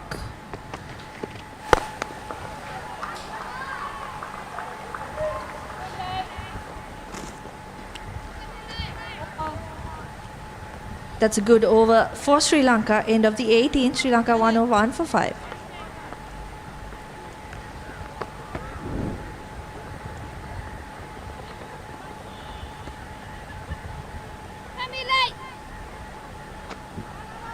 These are missed chances. This is not a missed chance. That was easy, relatively easy chance. That's one of the easiest ones you'll ever get. Both batters started on one end. Direct hit. Would have certainly found her wanting. Amelia throwing that down from mid-wicket. Talk about Amelia. She's got the ball in hand, ST. So she's going to finish her 4 overs so far. None for 19. Normally she's pretty much in the wickets column all the time, but got a couple in that previous game, not today. But this is the time. Leg spinners love to bowl this time of the innings, ST. Happy hour. Batters are going for everything. Chance to grab a wicket. All the fielders on the offside are inside the circle. 4 on the leg side. That's it down the ground. 1, 2 bounces to Green at long on. Yeah, this is an interesting field, isn't it? No one on the boundary, on the offside for Nilaksi De Silva, saying that. One drops back for Anushka Sanjeevani. And the when it comes to, ST, when you come to White Ferns, they are a very professional unit, and you can see different tactics to eye the batters. Now extra cover goes to the fence. Beaten by flight, but because the fielders are hanging on the edge of the ring, there's enough time. See, now the extra cover comes into the circle. They know that De Silva go-to shots are probably on the onside. And also possibly because she did play the sweep really well early in her innings, so just that extra protection with fine leg dropping back.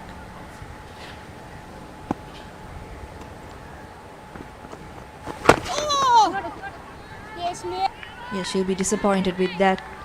Could have maybe put it in one of those gaps on the offside. Just 9 deliveries left in Sri Lanka's innings, so they really need to maximize every delivery. Every dot ball is going to hurt them.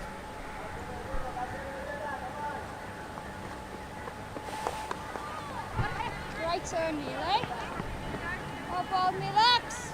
There's pretty much Great step, Neely. a boundary every over at least.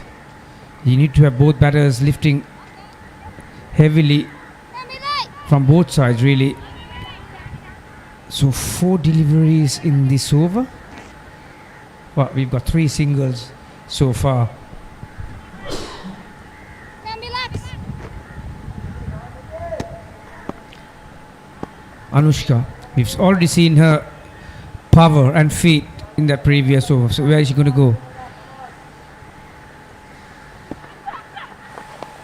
That's chipped. Might be a couple in this one. Nicely placed. Yeah, De Silva is very quick between wickets. That's good running. Knew exactly what she wanted to do. That was hanging in the air for a long, long time, and it was a task for the fielders riding on the boundary to prevent that second run. Yeah, Fran Jonas's family here all the way from New Zealand to see the 19-year-old in action. So that's good to see. I'm sure the White Ferns will be very happy to have some support from home in Colombo. And also, it's a beautiful ground to watch cricket. You are so close to the players. Pisara Oval.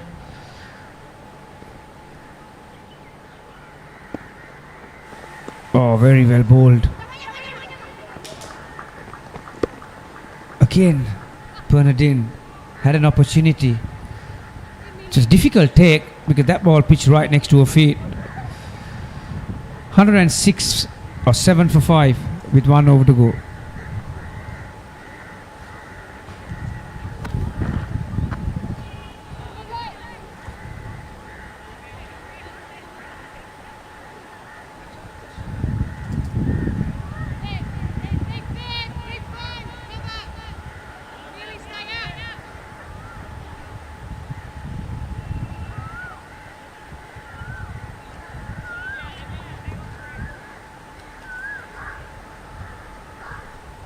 Sri Lanka's second 50 coming in 47 deliveries, the first one in 60. With that big stutter, I believe in the 5th over with a couple of wickets going down to Lia Tahuhu. Tahuhu back into the attack. She's been brilliant in this game. 3 for 11, picked up some really crucial wickets in the innings. Starts with a short one. The dot ball for New Zealand. Yeah, good tactic that. I think the White Ferns have realized that this wicket is not offering a lot of speed. So they will rely on their pace and the length variation when it comes to the quicker bowlers. You could see there's a long leg, square leg, and a straightish mid-wicket in place on the leg side. So it's going to be short, might be slower as well. Well, that's a no ball. She had to re-bowl that and 5 runs. Yeah, it's off the bat. She did well. Well, I've been watching Wimbledon last night. Alcatraz will be very happy with that shot. Overhead smash. Yeah, that probably just slipped off Lia Tahuhu's hands. You can see her kind of wiping off the sweat. Tried to bowl a slower one, I think. Just could not get it to land. And that's well done by Sanjeevani. Kept her eye on the ball. Didn't duck out of the way. Ultimately earns herself 5 runs. So free hit. Mid-on is up. Mid-off is up. It's going to be short. She'll have to clear her front leg. Yep. Catch is taken, but 1 run is the result. So very good start for the Sri Lankans. Just the 2 deliveries, 7 off. They might be able to get to that 120 after all. Let's see another boundary. New Zealand lead the series 1-0. Sri Lanka will have to defend this in order to stay in the series.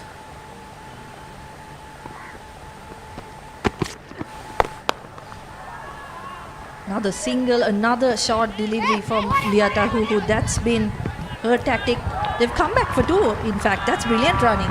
Yeah, took her arm on too. Green feeling a deep square leg. A lot of hang time in that throw. De Silva is very quick, as I mentioned before. Direct, good throw would have had her in trouble. 3 more deliveries. Nice little hand from De Silva and Anushka for that matter. 18 of 13 for her. Another short one. Once again, they take on the arm of Georgia Plymouth this time. A better throw. But Nilakshi De Silva gets in with another big dive. Oh, she'll need a couple of seconds to recover after running those 2.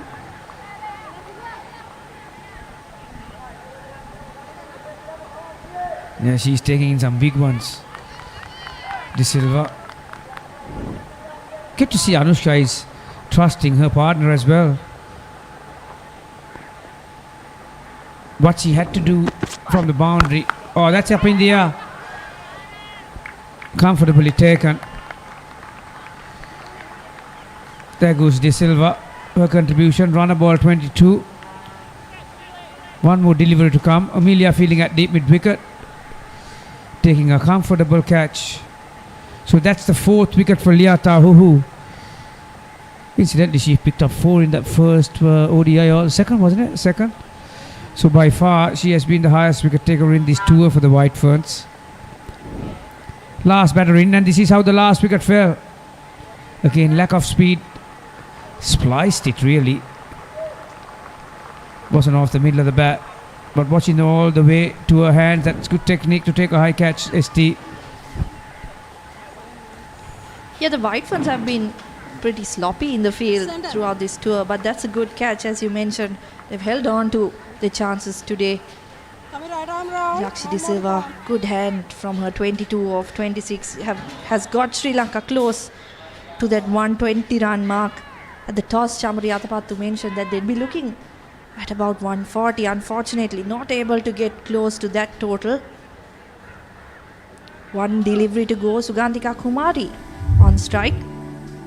This is her record. Batting a bit higher than we usually see her. Last ball coming up.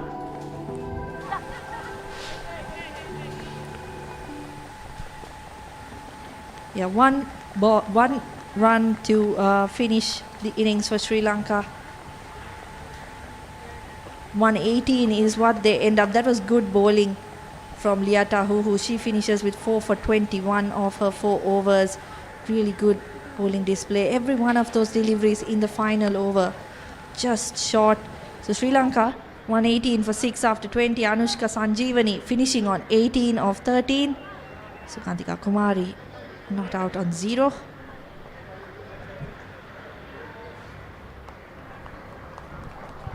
So they've got 11 more than the first game. At least there's something. Like you mentioned, maybe 15 to 20 runs short. But that's a lot to do with the amount of dot balls in the innings. When it comes to efficiency, that's an area they would like to polish. But New Zealand again, collectively, it's a pretty good bowling effort. They've pretty much got a good idea about the conditions now in Sri Lanka. Sophie Devine mixed her bowlers up pretty well and had plenty of options as well to use. So, 118 ST, just a tick under 6 runs per over. Yeah, as you mentioned, probably 15 to 20 runs short from what Sri Lanka would have wanted. But those 3 early wickets, I think, really put them on the back foot. But Hasini Pereira and Harshita Samaravikrama put on a really good partnership in those middle overs. After the rain break, were able to push Sri Lanka's total higher. Nilakshi De Silva also dismissed for 22. And Anushka Sanjeevani, a couple of boundaries to her name, finishes with 18 of 13. 5 wides, 1 no ball from the New Zealanders.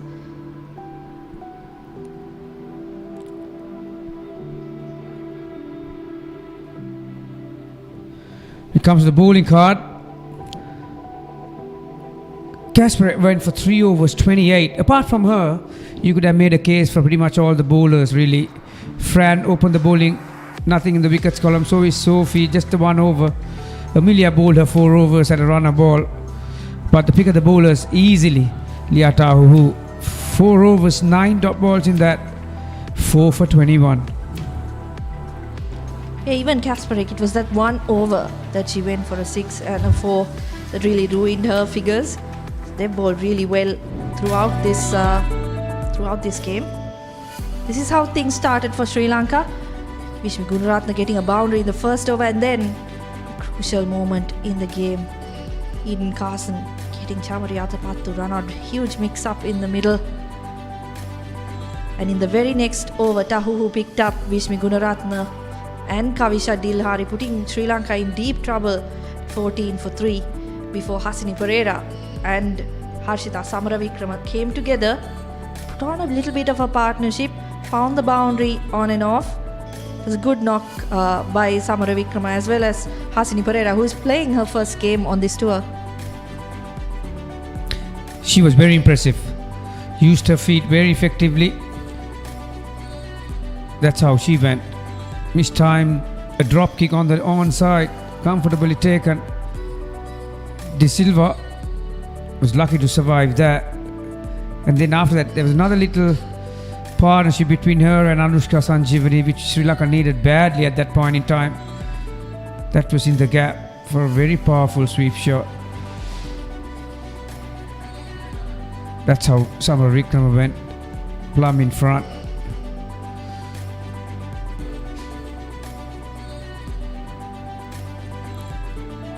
That was the shot of the innings. Yeah, the only 6 in this innings. And that was the over that really pushed Sri Lanka to pass the 110 run mark. And no ball from Liatahu, who gave them 5 runs. But 118 for 6. They'll have to bowl really well to defend it against this strong New Zealand batting lineup.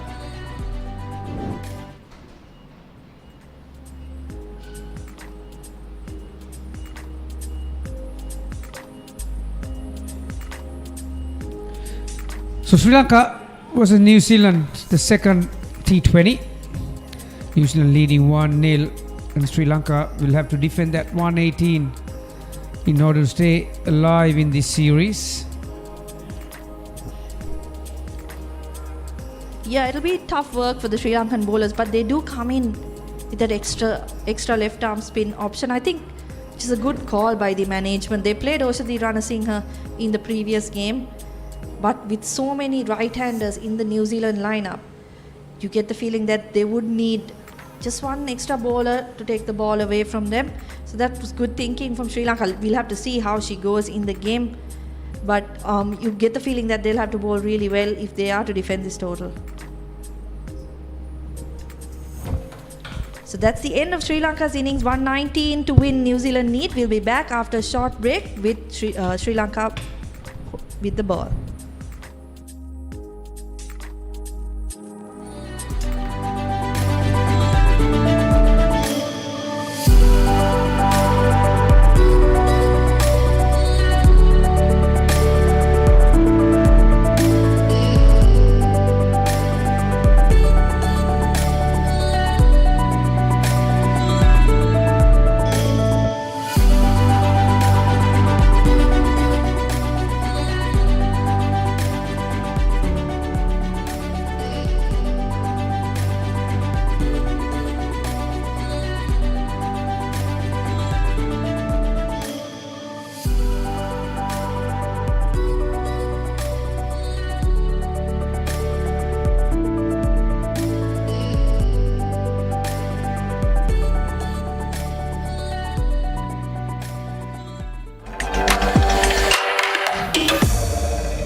coming out to after Sri Lanka have made 118 for 6. New Zealand need 119 to wrap up the series. With me is New Zealand High Commissioner to Sri Lanka, Michael Appleton. Michael, welcome. Thanks. Another disciplined bowling performance from the White Ferns. Very similar to the first game, in fact. They were able to get Adapatu out cheaply and then really contain the boundaries for much of the Sri Lankan innings. So if they bat well here, good chance of wrapping up the series, as you say. Yeah, Sri Lanka had to recover from a pretty horror power play, actually, 14 for 3. And but they've done well to recover to 118. Harshita Samaravikram and Asni Pereira having a long partnership, but here's the first ball of the second innings.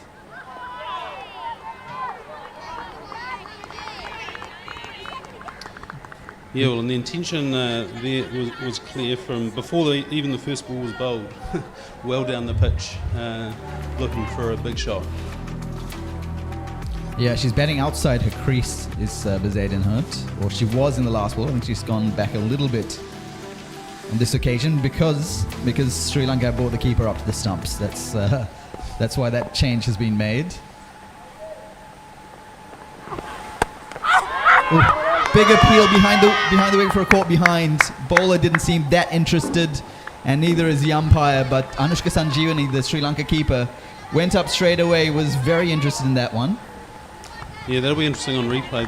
It's very hard to get a caught behind when the bowler doesn't appeal. Yeah, hard to tell there. Yeah. She was the only, Sanjeevani was the only one really interested there. Squeezes out a single towards point. Which brings Suzie Bates on strike. Bezuidenhout, interesting series for these openers. Suzie Bates has had a couple of scores behind her. Bezuidenhout hasn't quite had a big impact with the bat. She's kept very well on some tough tracks. Yeah, she's struggled in the one-day series with her keeping, but I agree with you. She's really lifted her game in the last couple of T20 matches, and hopefully that confidence will bring through some runs with the bat.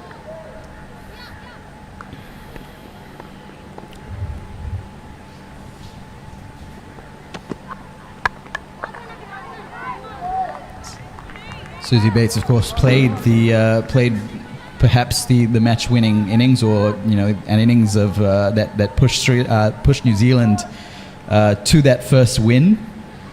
Fantastically experienced player. Yeah, and they really needed those runs. Lots of quick wickets in the middle of that innings, despite the modest chase. But it really does seem like a pitch. It was certainly like this for the Sri Lankans, that it's very hard to get in on and slow to start. No one has been able to hit boundaries from the very beginning of their innings so far. Last ball of the first over. Suzie Bates opens her account with a single down to deep third.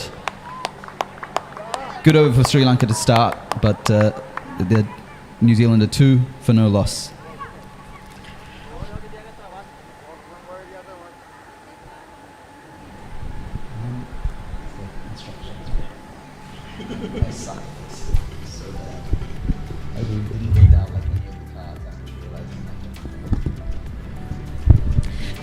Here's Suzie Bates's record. The most experienced player across both teams. 144 matches, 3,864 runs, solid average of 29.72, and a very healthy strike rate there too at almost 110.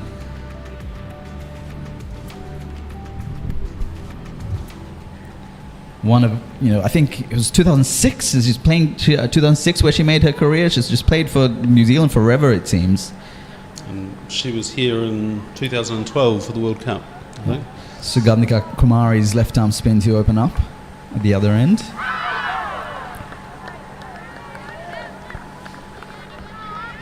Yeah, didn't play the first match, Sugandhika Kumari, but having seen the nature of this surface, both teams have chosen to strengthen their spin attacks.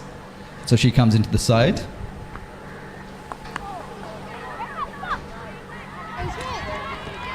Yeah, that change to spin up front has been a sort of a change for Atapatu. She was able to sort of get runs early in her innings in the one-day series because she was playing against fast bowlers. But here the White Ferns have changed their strategy a bit, and certainly in this series so far it's worked against the Sri Lankan captain. Yeah, Eden Carson on both occasions. She bowled Chamari Atapatu in the first T20 and then created the dot balls that led to her run out in the second one.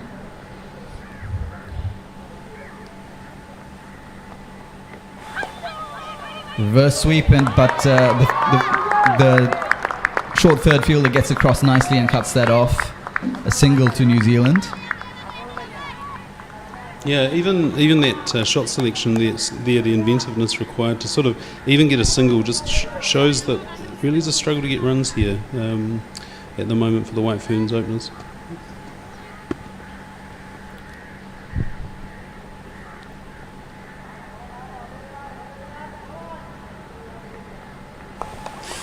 Down the track and almost creating a caught and bowled chance there. Did Susie Bates. She almost it was not that far away from Sugandhika Kumari's left outstretched arm. A little bit of a leading edge. I think she was trying to hit that through down to long on where there's an easy single, but done in by a little bit of turn from Kumari.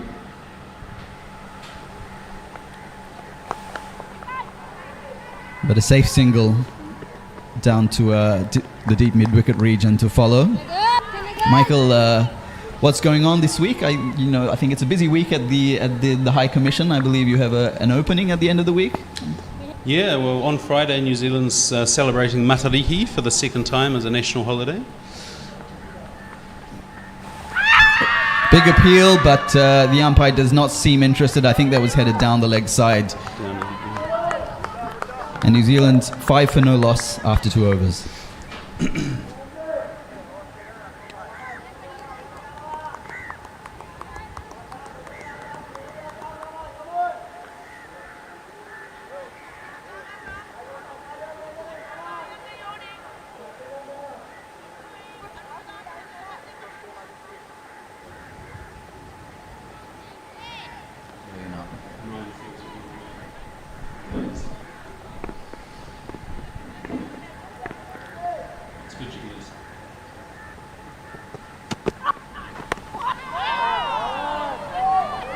There's a Dershika program to continue. Michael, just before the end of the over, you mentioned Matariki. Can you tell us, tell our viewers a little bit about that? Oh, this is a national holiday in New Zealand for the second time this year. It's commemorating Maori New Year, and when the Matariki star cluster ascends into the sky so that you can see it. So it's celebrated a different day each year depending on the constellation, and it really commemorates hope, new beginning, new year, and we're using that as an opportunity to celebrate also officially the opening of the New Zealand High Commission here in Colombo.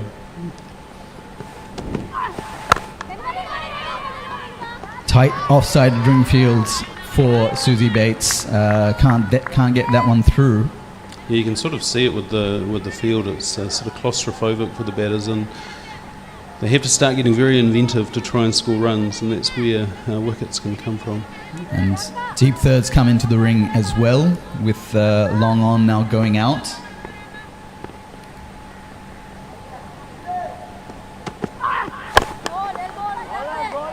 But Sri Lanka putting together a few tight overs to start with. New Zealand yet to get their first boundary away. It's not a huge score. So you saw with the Sri Lankan innings that these dot balls created pressure, and then some calamitous errors by the Sri Lankan batters. They'll be hoping the same happens to the White Ferns here.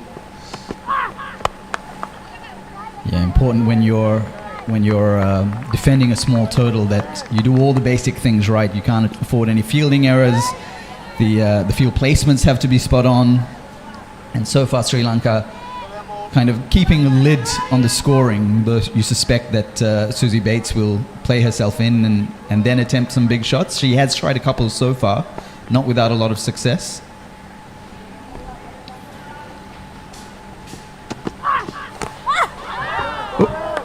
think that one went right through everybody. That's the end of the third over. New Zealand 6 for no loss. Hey, mate, how are you?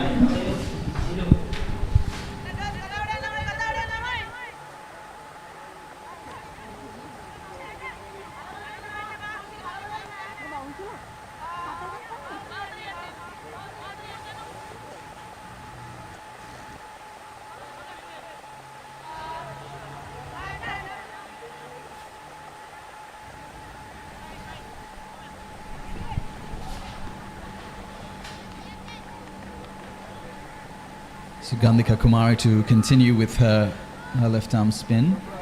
Sorry, I beg your pardon. It's Inoshi Fernando who's coming into bowl. She was impressive with the ball in the first ODI. Took some wickets in through the middle period to put some pressure on New Zealand.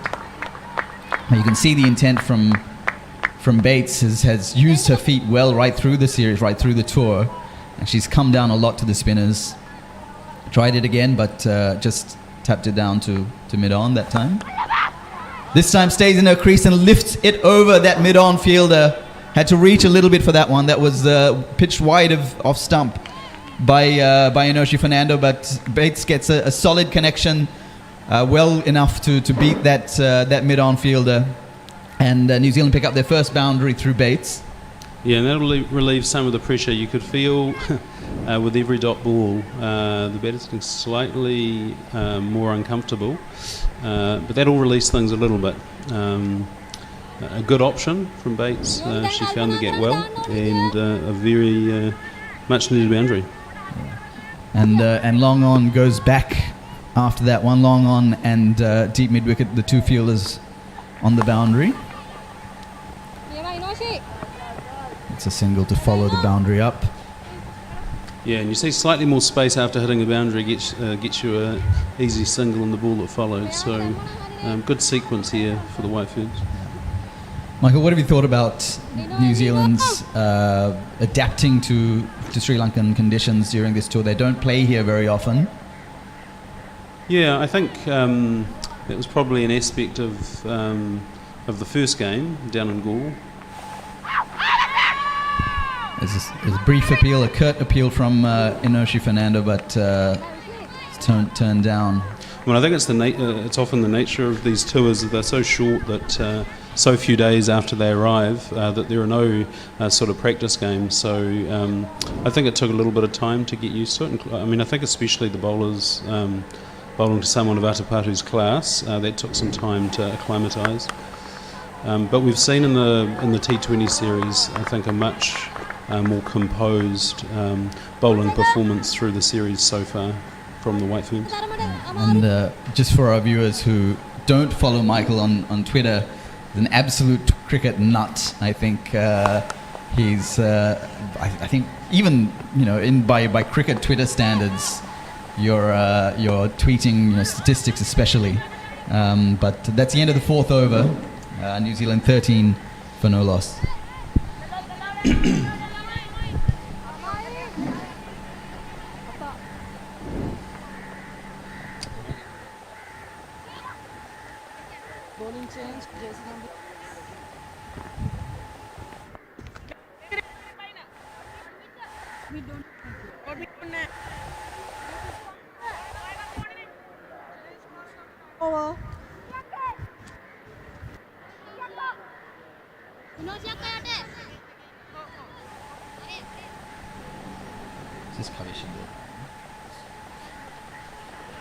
Looks like Kavisha Dilhari's coming into bowl that fifth over.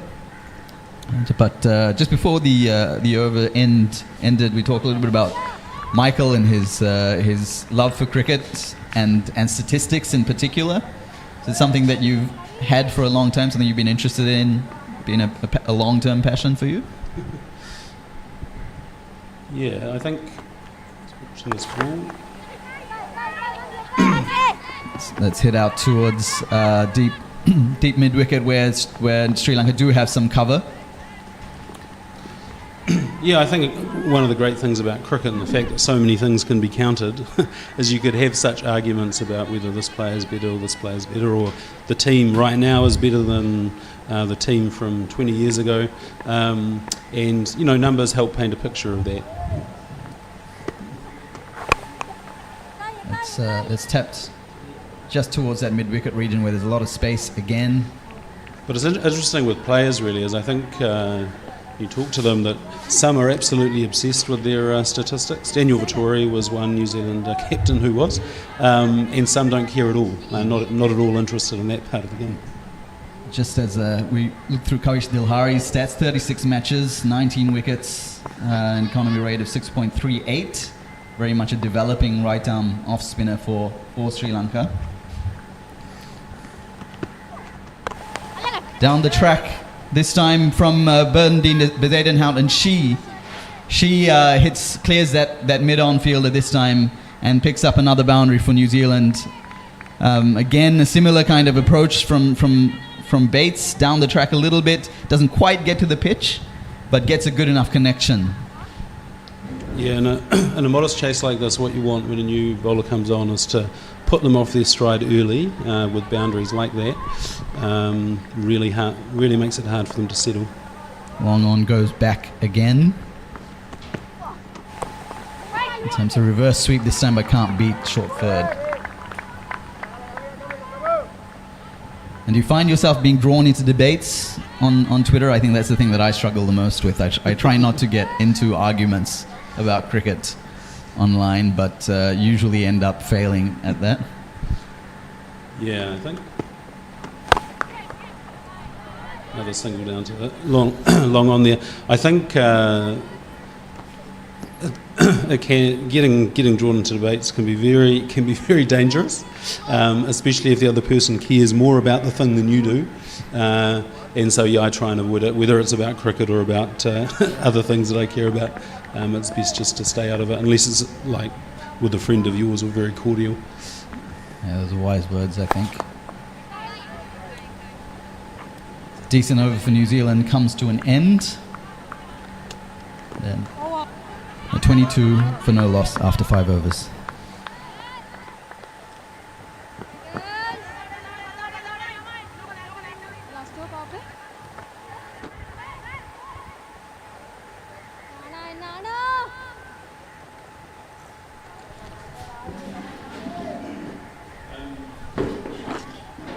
So 5 overs completed, 22 on the board at the moment for New Zealand. It's been a steady start. Susie Bates, as always, 14 off 20. Bernadine, 7 off 10.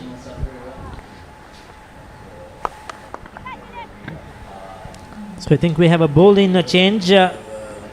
Sugandhika Kumari, the left arm spinner, brought in to this game, replaces Hinoshi Fernando. Sri Lanka need a breakthrough. They need to keep picking up wickets if they're going to stop New Zealand from getting to that target. They did that in the last game, picked up regular wickets. Good hit, very good hit. Sugandhika Kumari is slightly quicker than the other spinners, particularly in the air. This time Bernadine comes down the track, got close enough to have the elevation as well. Just hitting through the line, mid-off and mid-on inside the circle. Yeah, like you mentioned, Ricky, when you have a modest total of 118 on the board, you need to pick up wickets at regular intervals, otherwise at some point in time the batter's going to take over. They're going to have control of the game and they're going to take the game away from you. This is exactly what is happening at the moment. They are rotating the strike off good balls, and there is a fine balance between risk and reward at the moment, and they're executing nicely, the White Fern openers. Yes, this is something the Sri Lankan batters could not do or have to learn from. You see, as soon as she hit the boundary, next ball looking for the single, keep rotating the strike, not just looking to hit sixers and fours. The ones and twos are equally important. The last game Tried to swing one over mid wicket, was out caught of a top edge at mid on. Bernardine. Good looking shot. Just a single though.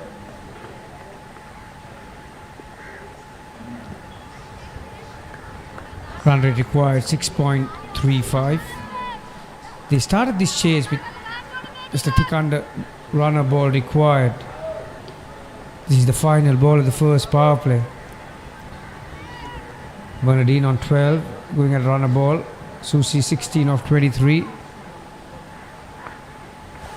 She relies a lot on her conventional and the river sweeps.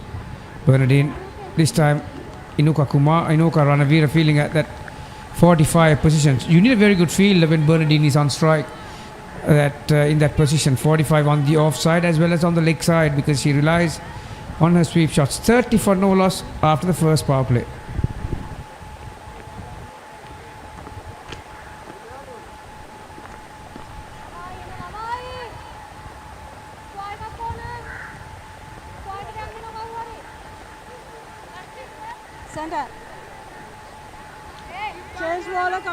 So New Zealand will be happy that they haven't lost a wicket in this first power play. They got 30 on the board, 6 runs per over. That's a good going. Inoshi Fernando will continue. She was the successful bowler, picking up 3 wickets in the first game in that losing cause. She bowled really well, coming back into the Sri Lankan lineup after some time.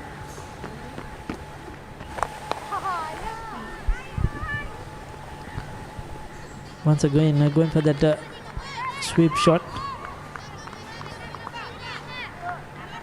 Batting at a runner ball, so this is good work by Bernardine.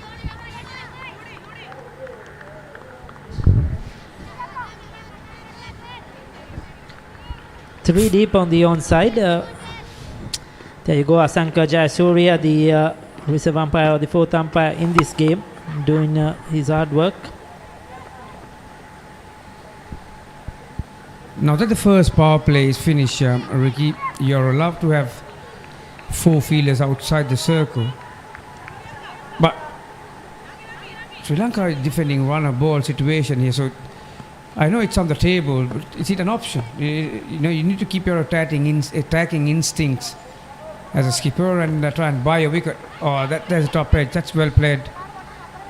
Didn't have the length that she wanted. It was a bit too full, but she still had the bottom hand tucked into her body to get that finer. That's a terrific shot. It looks simplistic, but you need a good skill set to play a shot like that. Yes, it was well premeditated.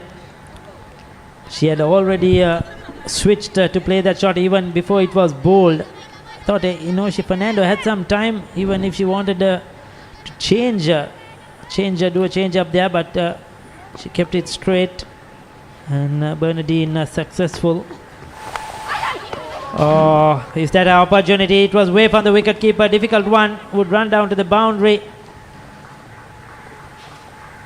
It's signalled runs. So off the bat. Initially I thought that probably missed everything. But she was way down the track. Definitely there was some bat involved. She was using her feet, but got nowhere close enough. This has been a very good over for the White Ferns. 2 boundaries in the first 2 deliveries. Change in the field. Square leg comes to a short, fine leg position.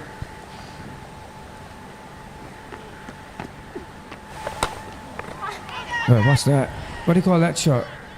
She's trying everything, isn't it? Trying to get Inoshi Fernando away. First we saw that reverse sweep, then charge in the bowler. Now playing something different. But that was another opportunity. Got the bat down in time. That's a perfect example of having your gloves in front of your eyes, Ricky. There was an opportunity for the wicket keeper to make something out of nothing. He went full over. That couple of boundaries, half a chance for the Sri Lankans. 40 for no loss after 7.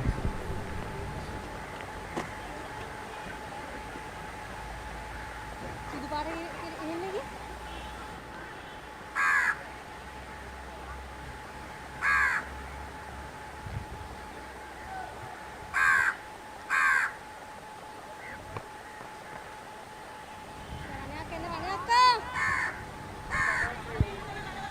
40 off 42. That's a partnership.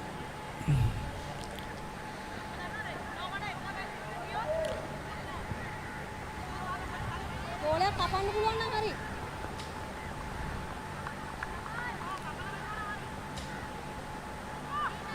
So is there another change of bowling? Yasinoka Ranawira brought into the attack. Just a 1 over for Kumari, the most experienced Sri Lankan bowler.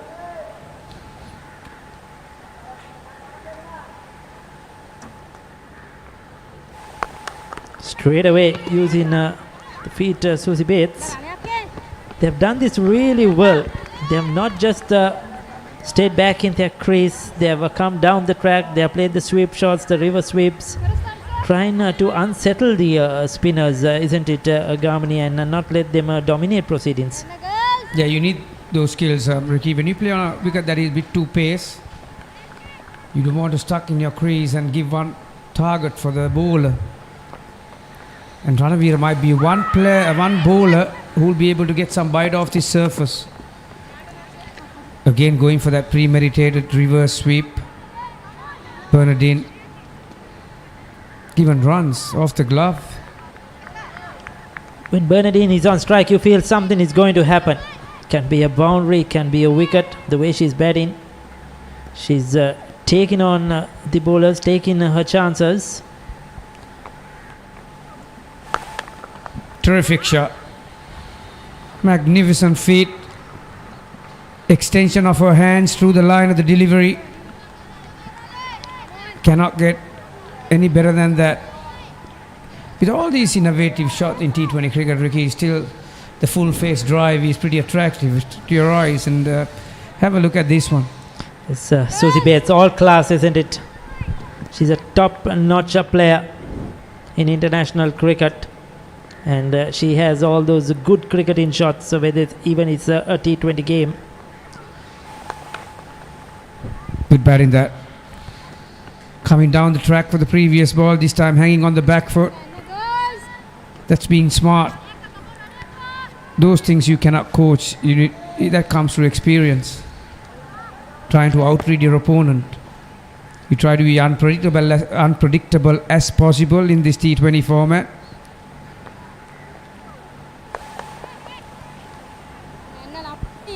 Bernardine giving the strike back to Susie Bates.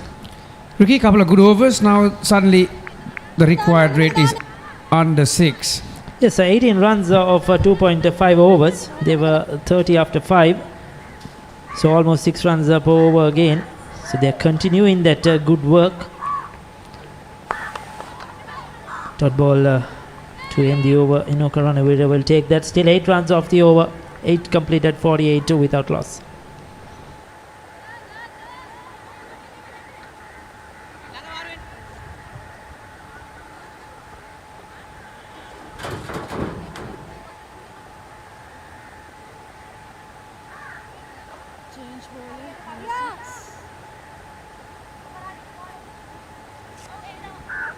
Change ball kamu.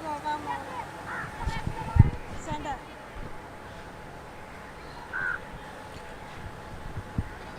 Will we have another bowling change? Chamariyathabatu has been ringing the changes regularly, trying to unsettle the batters. 3 on the boundary once again on the onside. Deep backward squalid, mid-wicket long on. Sweeper cover on the offside. The short fine leg now has been employed at mid-wicket.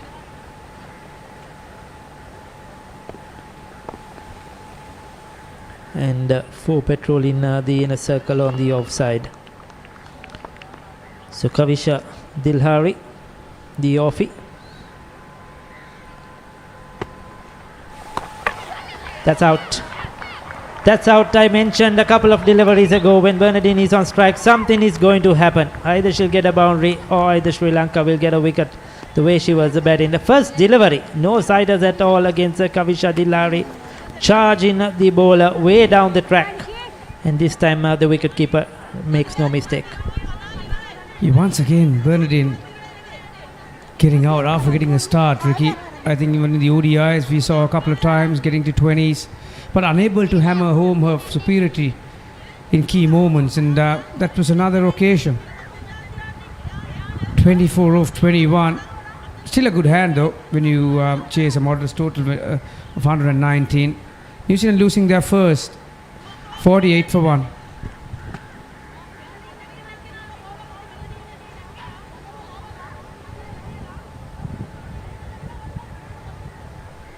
Yes, probably New Zealand had also given her the license. You go out there, play your shots. Even if you get out, does not matter. Keep up with the required run rate. And as you mentioned, in a low-scoring game, Bernadine did her job. Amelia Kerr, she batted really well, made 34 in that first game. In form, strike rate of 108, average 23.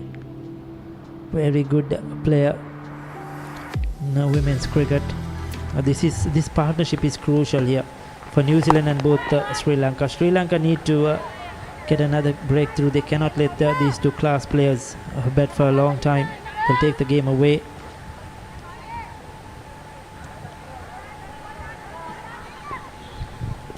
Yeah, Amelia, as we have seen right throughout this series, it's very strong on the back foot.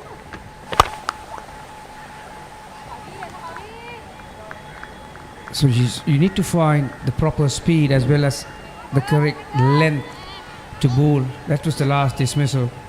Good work from the wicketkeeper.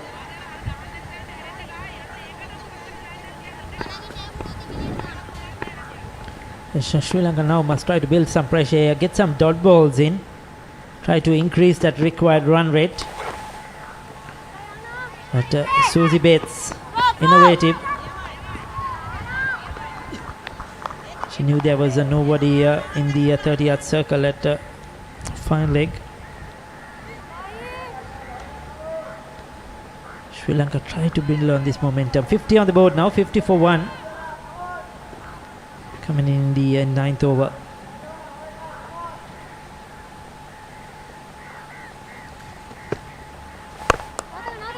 That's the length that you need to operate against Amelia. So Sri Lanka got to 50 in the 10th over. They were though 3 wickets down, so New Zealand slightly ahead. Not much, but New Zealand have the experience and the firepower towards the end of the latter overs. Again cheeky, down on one knee. Amelia Kerr scooping it up, just a single. 9 overs completed, it's 51 for 1.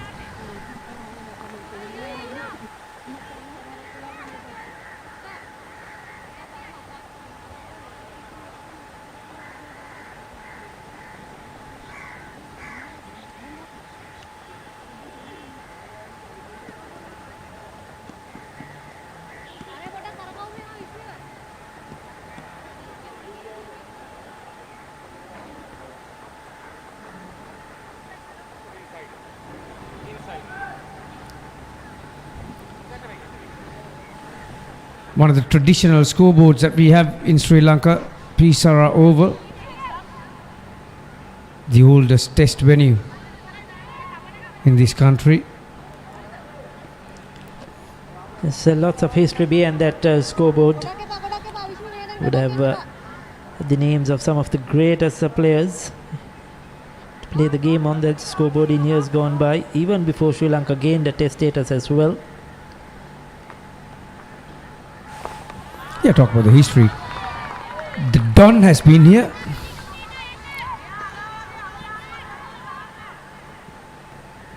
Great Don Bradman, the great Sir Garfield Sobers. All of them have played on this venue.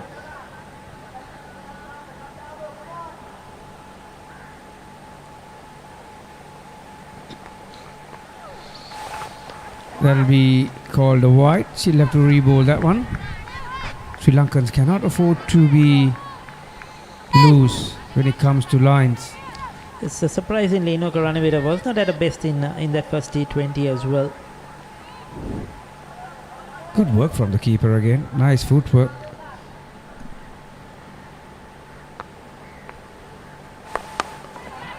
Pitched up. Going with the shot. There was a bit of risk involved in that. De Silva just gets across to her right. Unable to field it cleanly. These two have good chemistry between them. Ricky, we've seen that in the ODIs as well.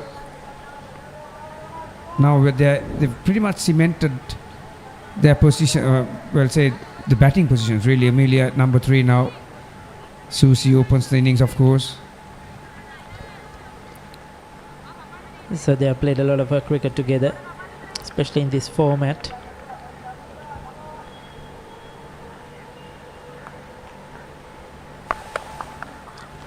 Good use of her feet once again. Susie Bates not hanging back. She's been doing this regularly, both against the off spinner or the left armer. So we haven't seen a boundary since the dismissal of Bernadine, have we? So the run rate required 6.19. Very good delivery, very good. Oh, that's not good. That is not good cricket. You're there to prevent a single being taken inside the circle on the offside. Against a classed act like Amelia, you can't let her rotate the strike in that manner. It's straight towards that fielder and run, and they got it comfortably at the end. This is where Sri Lanka have a lot to learn, how the international batters, the New Zealand batters, just play with soft hands, just using their wrist to get those singles. Don't get a tie down at one end. Oh, big hike across the line. That was not a good shot though, right through the wicket keeper. Will be interesting to see the call of the umpires. There was a bottom edge on that one. Was it catchable? Oh, it would have been very difficult indeed.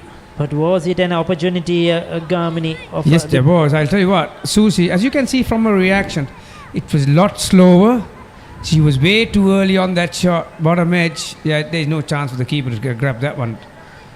Make no mistake about that. But brilliantly bowled. Sometimes the rub of the green doesn't go your way, and well, on that occasion Susie was lucky to survive. This time quicker. It's a good battle taking place against two experienced players, Ranavira and Susie Bates. Dot ball to finish. 59 for 1 after 10.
New Zealand 59 for 1 after 10.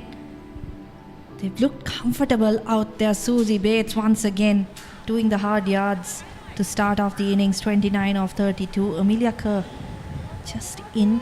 She's been one of the stars with the bat for New Zealand so far on this tour. Sri Lanka have a lot to do if they are to restrict New Zealand to under 119. Inoshi Fernando with the ball. Picked up 3 for 17 in the previous game. Have to think that this is a key part of the game 3.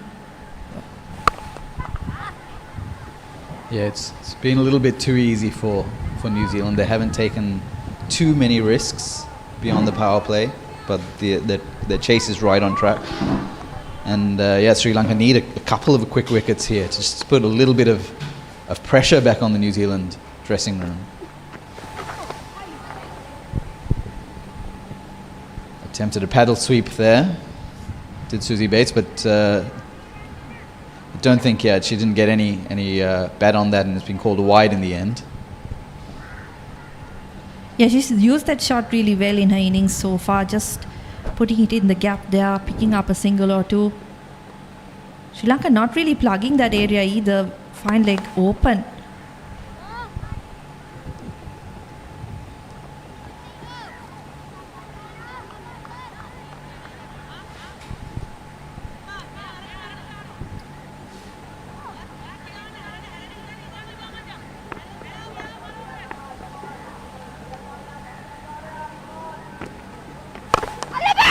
Down the track, and she's hit that quite hard. The fielder down there at long on was in the game for a little bit, but doesn't end up reeling it in. A fantastic shot from Susie Bates. Has used her feet extremely well during this T20 series. And a really good connection on that one. Yeah, Nilakshi De Silva probably thought she has a chance to stop the boundary on that occasion. Good effort from her. But ultimately just too well struck by Bates. She's really made a huge impact in the 2 games, particularly I think her experience really counting with these low scoring games. Yeah, she really held the innings together in the first match. She plays another big shot out towards the deep mid-wicket boundary, but this time the fielder can get across and cut that off. Just a single in the end. But yeah, she held the innings together in that first T20 and is playing another valuable knock here. He was dismissed with just a couple of runs remaining for the win for New Zealand, and she was quite disappointed by that.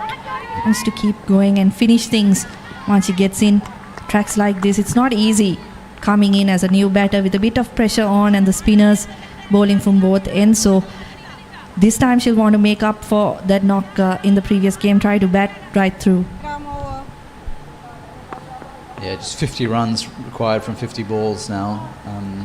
Less than a run a ball. They can afford to just knock it around, but Bates down the track again, playing another aggressive shot that just goes past Inoshi Fernando's right hand.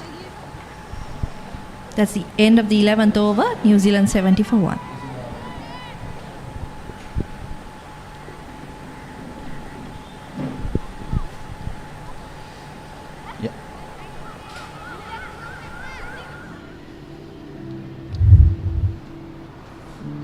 This is the story of New Zealand's innings so far. Bernardine Bezuidenhout and Susie Bates put on a partnership to start with, but Susie Bates has continued. Sri Lanka only able to make a single breakthrough in the first 11 overs, with Bernardine Bezuidenhout stumped by Anshul Sanjeevani off the bowling of Kavisha Dilhari.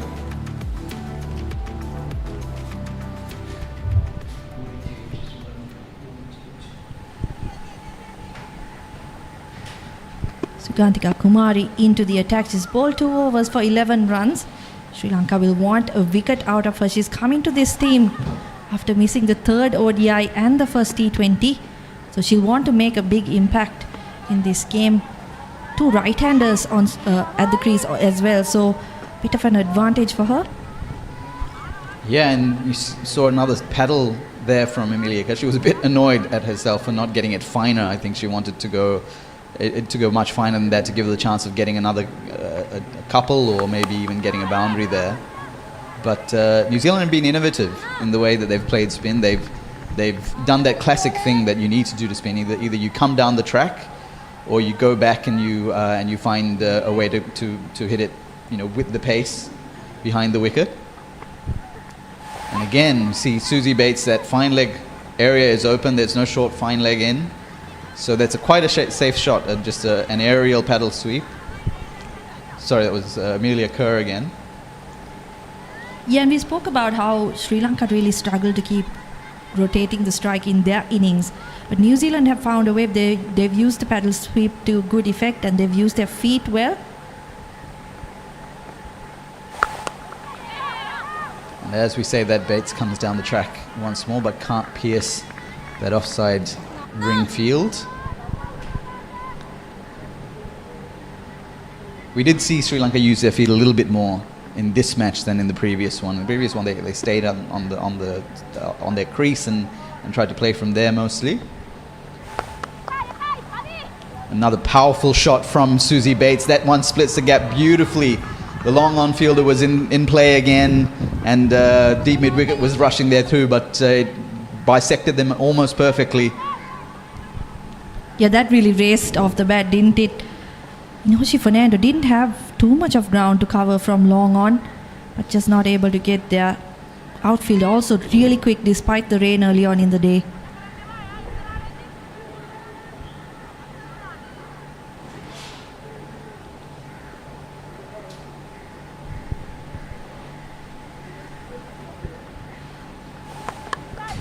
It has been impressive the way New Zealand have adapted to Sri Lankan conditions. They don't get to play in these sorts of conditions very often, and this surface especially.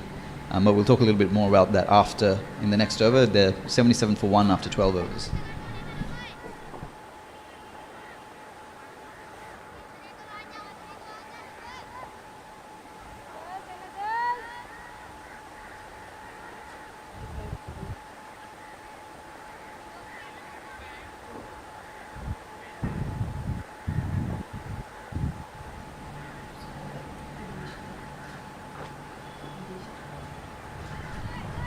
So New Zealand need 42 of 48. They're looking really comfortable out there. Susie Bates once again into her 40s. Amelia Kerr on the other end with 8 of 12. Deshika Prabodhini coming back into the attack. A little bit of seam just to change things up for Sri Lanka. Starts off with a good ball. Yorker length just outside off. And yeah, New Zealand have been, they for a team that doesn't play in these kinds of conditions very much, they've changed the nature of their attack. They changed the way that they've batted, and they've looked the more comfortable side in these kinds of conditions in the T20 series at least. Yeah, I think it shows that they've prepared for these type of tracks. They did mention, as I said earlier on in one of my stints, that Galle wasn't really what they had prepared for. The pitches were a lot flatter, a lot better for batting. This is more of the type of wicket they would have been expecting coming into the subcontinent. And with a couple of World Cups in Bangladesh and then India coming up, I think this is great preparation, particularly because they've brought so many youngsters with the side. Yeah, they're really targeting that that deep third and fine leg areas. Both these batters. I think Anushka Sanjeevani has worn something probably on the grill there. That is getting a little bit of medical attention. It's protocol now with the care around concussions when someone gets hit in that area. The physio runs straight out. She seems to be okay though. Yeah, I think that came off Bates's bat, and straight into Anushka Sanjeevani's grill. Yeah, that's the danger, keeping up to a pace bowler. Lucky she has the helmet on, I think. Isn't it compulsory now when you're keeping up to a quick?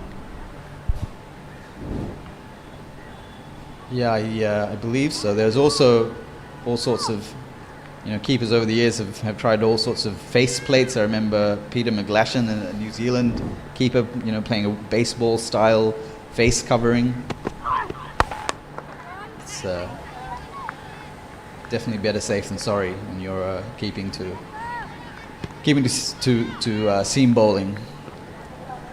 And to spinners, I think a lot of keepers now are used to wearing their helmets even the entire time while keeping up.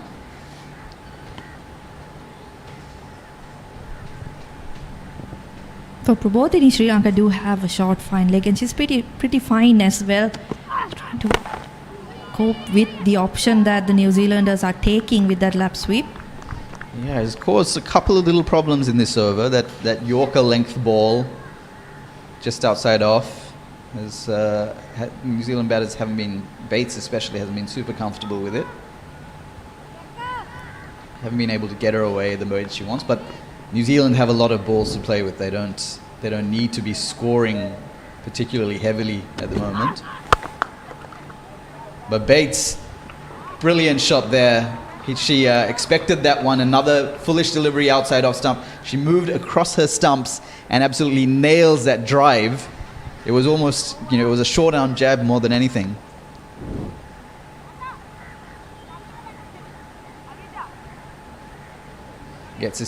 Gets it all the way along the ground to that cow corner boundary.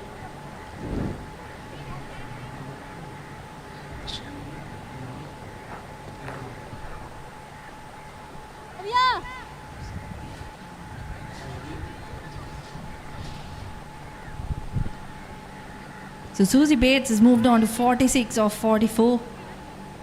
Brilliant boundary off that last delivery of the last over. Kavisha Dilhari now back into the attack. Dilhari, the only wicket taker for Sri Lanka today. That was aided and stumped by Anushka Sanjeevani, but since then it's all been Susie Bates.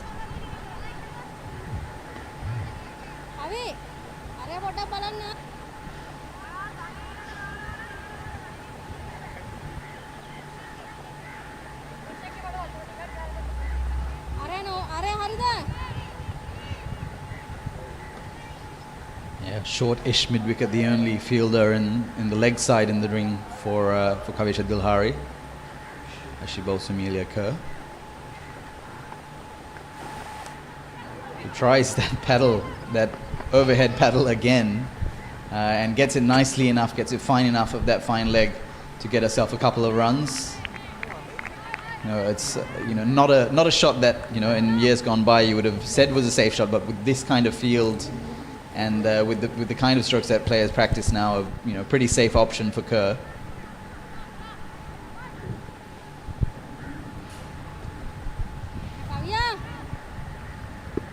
Susie Bates now up to 46 of 44 deliveries, is the player with most number of half centuries in women's T20Is, and that's once again brilliantly paddled away by Amelia Kerr. She finds the boundary.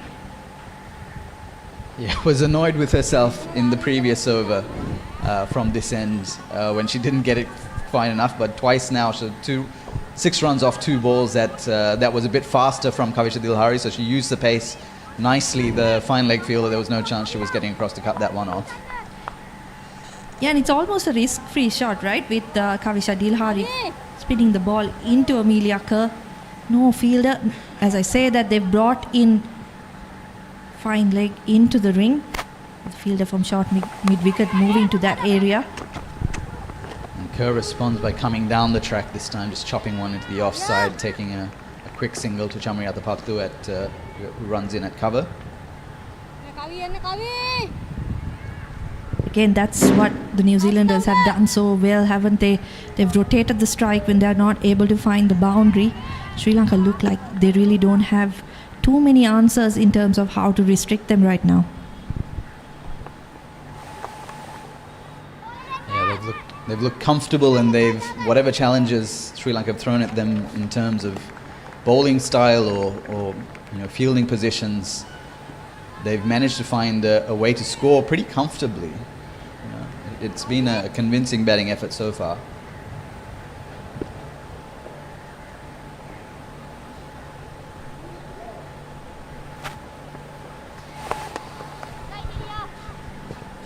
brings out the sweep on that occasion. Sri Lanka have cover in that area. Ilaksi De Silva in the deep. Things slipping away from Sri Lanka now, 27 of 37. Looking like a comfortable chase for New Zealand. If they do win this, they will take an unassailable lead in the series 2-1. 2-0, I beg your pardon.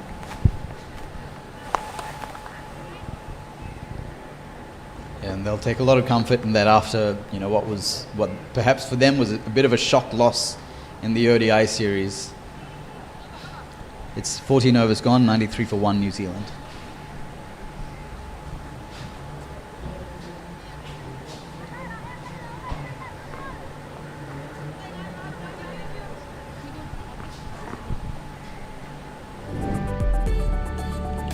So this has been the innings so far.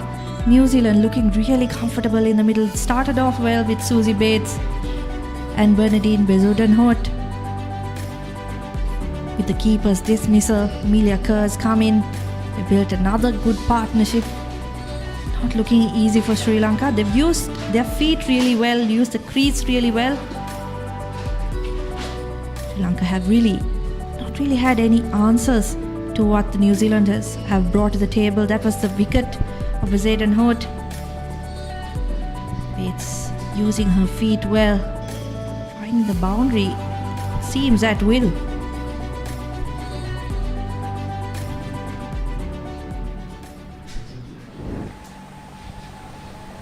Inoka Ranavira into the attack now. Ranavira still sitting on 77 T20 wickets, mentioned in the previous game. Leading wicket taker alongside Shashikala Sirivardhana for Sri Lanka in T20 cricket. Wasn't able to add to her tally there. They'll be looking for a wicket here.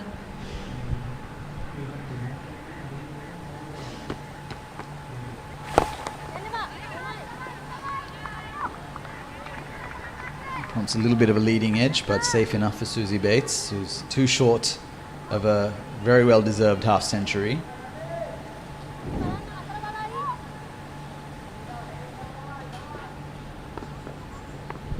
It's been a good battle between these two so far. Ranavira not giving anything away.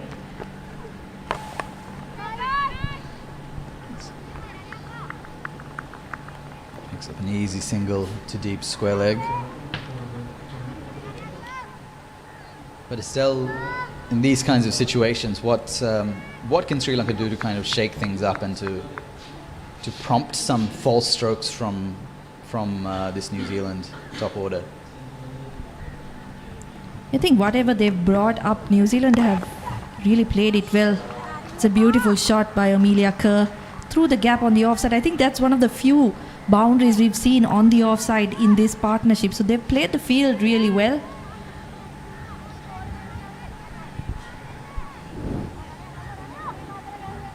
Yeah, we've seen Kerr go through fine leg and now play a far more classical shot right through that cover region. Timed that ball beautifully. Yeah, that's the thing with a player like Kerr, isn't it? Such a complete batter. She was going for the lap sweep continuously. Once Sri Lanka plugged that gap, brought in the short fine leg, then she goes on the offside. That's good running. Susie Bates.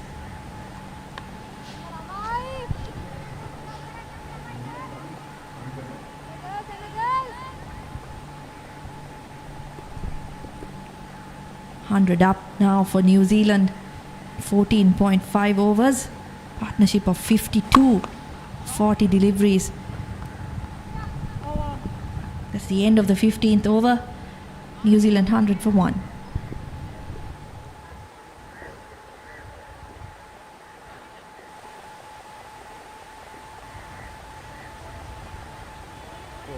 Follow up a decent.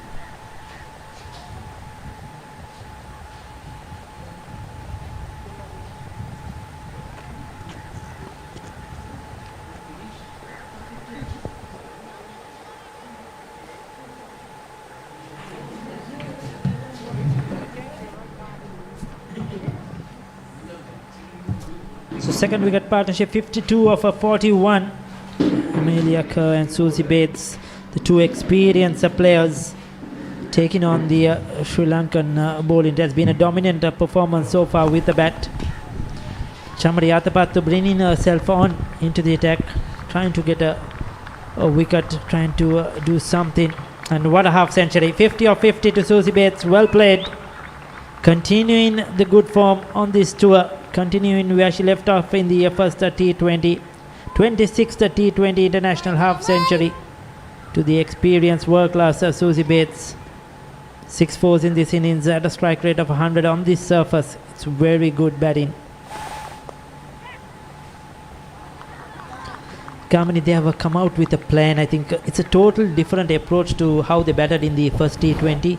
Here they used their feet, they have used the sweep shot, the paddle sweeps, the river sweeps. They have attacked the Sri Lankan spinners, and you could see the approach to this innings has been so much different. Yeah, you're right. New Zealand White Ferns, they're a pretty professional outfit, so they obviously have done their homework. Like you mentioned, that small total that they chased that last time around, 107.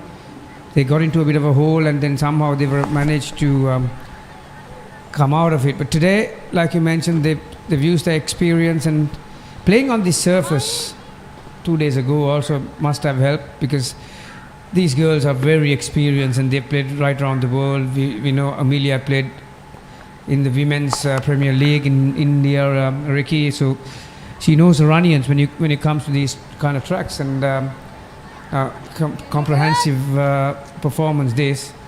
They're totally outplaying the Sri Lankans in all three departments, there's no doubt about it. And Susie Bates, you mentioned, she's such an asset to any team. Well, that had Abba written all over it. Take a chance on me. That's how slow that ball was. A single of the last delivery, 6 runs off that over, 16 completed. It's 106 for 1.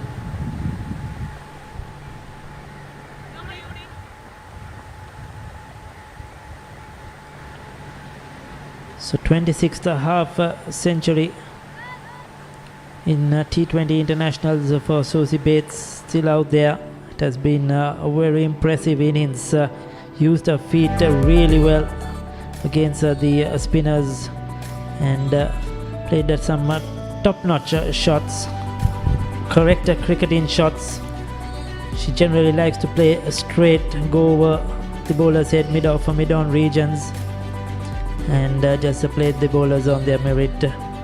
And it has been another highly impressive innings from Susie Bates. As you can see, the impact points where she is when she's actually playing the shot.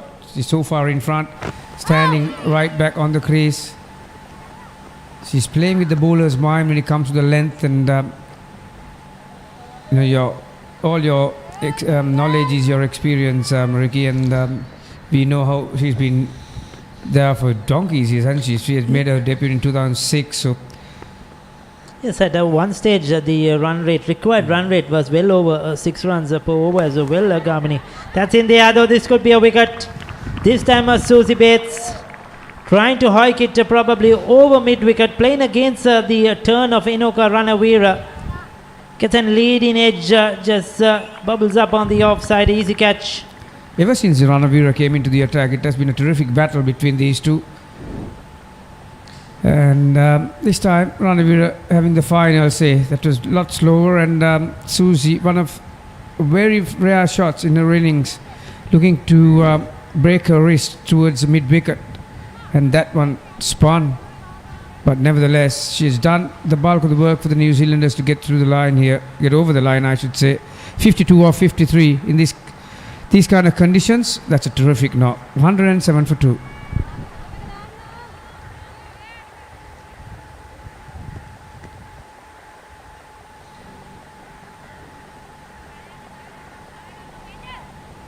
It's Sophie Devine, the captain, got out for naught in the first T20, trying to hit one over square leg, was caught in the deep in just the second delivery she faced. But she's come out there just to probably just ensure that her team gets home. Inoka Ranavira picking up her first wicket. Oh, she should have stopped that one. Gets through, gives away a single, gets the new batter off strike as well. This is where Sri Lanka needs to keep building the pressure. See, when you come in and you're following a duck in your previous innings, Ricky, the opposition, every responsibility is to keep her or not, and that wasn't the greatest piece of work that you'll ever see. So you didn't see the effort in that one from Inoka Ranavira. I felt the commitment to get down, ensure that she doesn't let the new batter off strike. That is where Sri Lanka, the small bits and pieces, small things. Oh, there you go. Another overthrow. Sloppy, very sloppy in the field, Sri Lanka now. Taking things very easy. Likely just giving away another run. You need to fight for every run. Try to take the game deep as possible. Just 9 runs away now from victory of 20 deliveries.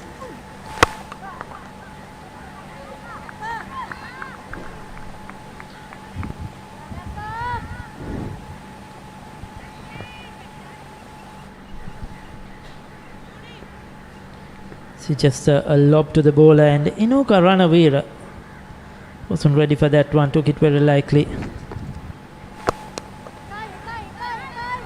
Yeah, there's not a lot of debate these days about the rules, Ricky.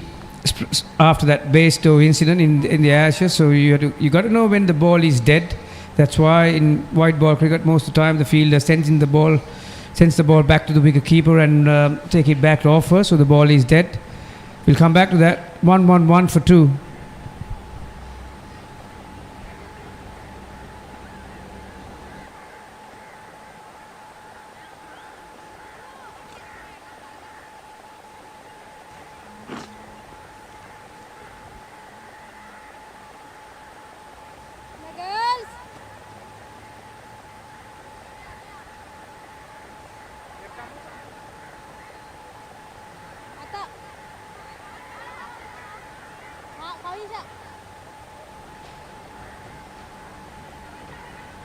So we have Deshika introduced into the attack. She's been very economical. 3 overs for just 8 runs. She did a very good job in the first T20 as well. Picked up a wicket. And once again brought back into the attack for a final over. They're looking for another one. I was mentioning earlier, one time the required run rate Gamli was well over 6 runs per over. But the New Zealand batters were not flustered at all. Deshika beaten the batter several times today. She's bowled I've been very impressed with her after that first ODI, Ricky, where she relied on her. She was relying on her stock in swing as the stock ball, and then she realized the conditions, and then she changed from stock ball to the cutter, and ever since she's been applying enough pressure on these white fern batters. She has been terrific today in these conditions. As you can see, she's holding the seam up, but she runs her fingers over the seam. There you are. So she's taking the pace right off. Yes, she certainly hasn't been easy to get away at all. And she keeps it stump to stump. Keeps it straight. And when you bowl at this slow medium pace, it's very difficult to get away. She's not given the batters any width at all outside that off stump. Her accuracy is her weapon. And who'd have thought in conditions like this that she could be a weapon with the older ball? Certainly. At that speed she's bowling. Once again you see just the 2 runs off this over. That was the last wicket to fall. Inoka Ranavira picking up the big one of Susie Bates. Right in the block hole. They may get 2, looking for 2. Sent back. Bit of yes-no call there. They just need 5 runs of 13 deliveries. Looking very comfortable. We mentioned that Sri Lanka needed to get a 130 plus if they're going to really trouble the New Zealand batters. Anything below that, New Zealand always was within a chance to get there. Sophie Devine She's very capable of reaching the target with one hit. We all know her capabilities. When she hits, it stays hit. But miss time, heave towards the leg side, results in 115 for 2.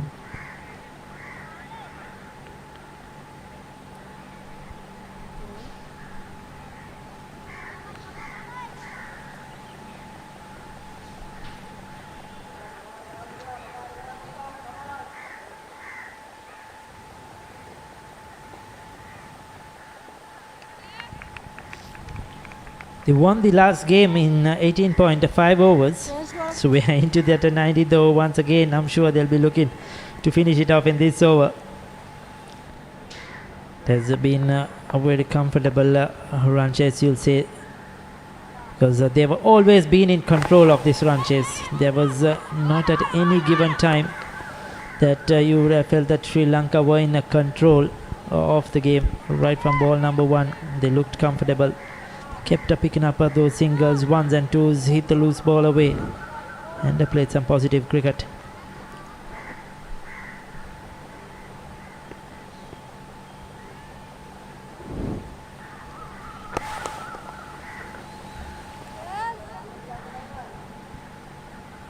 Just knocking it down to long on. Just one hit away from victory now. 2 runs needed.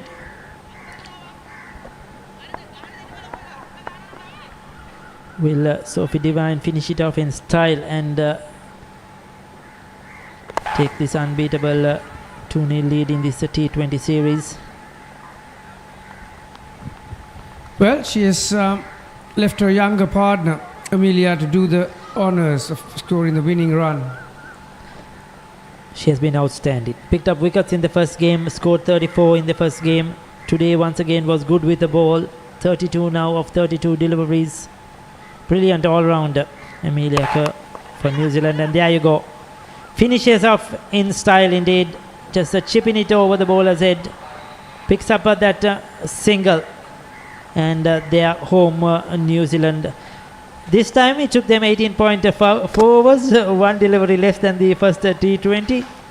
But what a win. 8 wickets. Comfortable at the end, Gamini. Yeah, magnificent batting performance again. Led by Susie Bates. High fives all around. I think ever since the first ODI, this series has been played in good spirit between both teams, and now it would have been a hard pill for them to swallow, Ricky, after that ODI loss. They were a deflated bunch, weren't they? Unexpectedly going down to the Sri Lankans in the ODIs.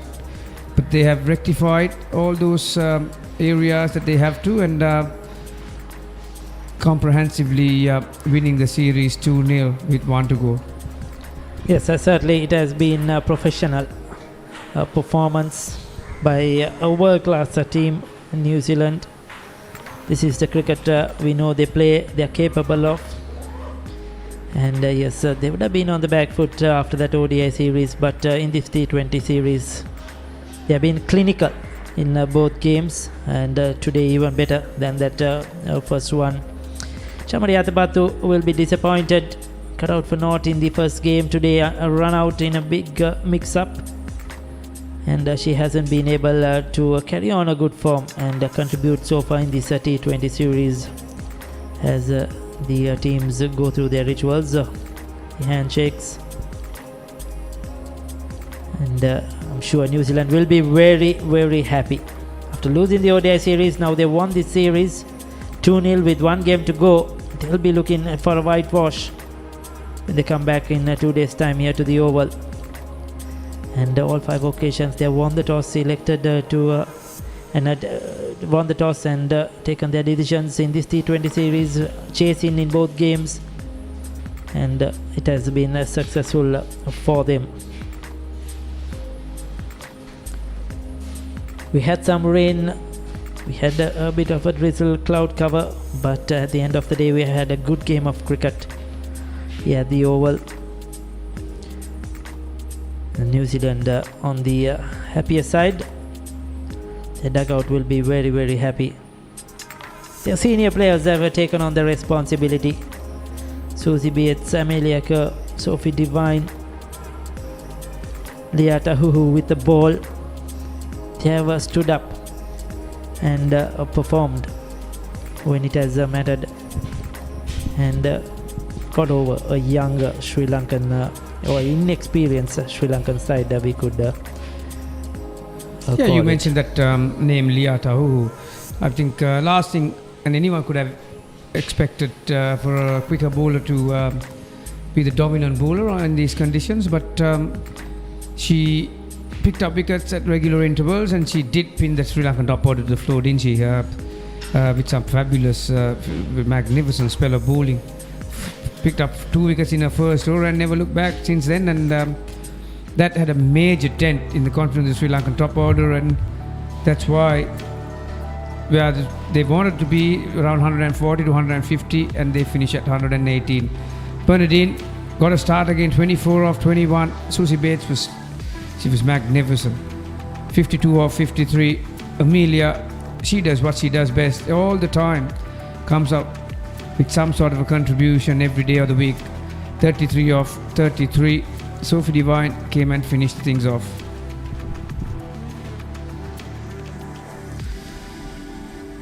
Five extras in that innings. Udeshika was outstanding, economical, 4 overs for just 12 runs. Sudhandika Kumar 3.4 overs for 22. Inoshi Fernando today unable to pick up wickets, 3 overs for 27, slightly expensive. Kavisha Dilhari 3 overs, 1 for 22. Inoka Ranavira 1 for 28. Chamari Atabatu just the 1 over, just not enough for the Sri Lankan bowlers. But then again, it is the batters, not enough a score to defend. You needed 130 plus, be a 140 against a strong New Zealand batting lineup to put them under pressure. But they didn't have the runs on the board, and New Zealand got there comfortably at the end.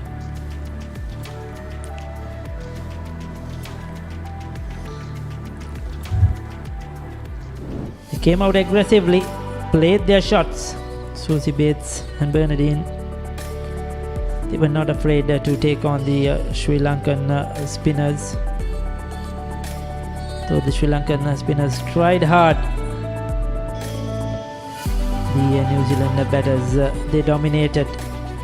Bernadine in particular in that partnership played all sorts of shots, the reverse sweeps, the paddle sweeps, the conventional sweeps.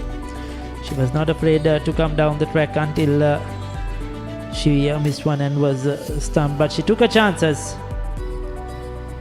and played some good cricket. Susie Bates, the conventional shots from her, that was the wicket of Bernadine, who was stumped.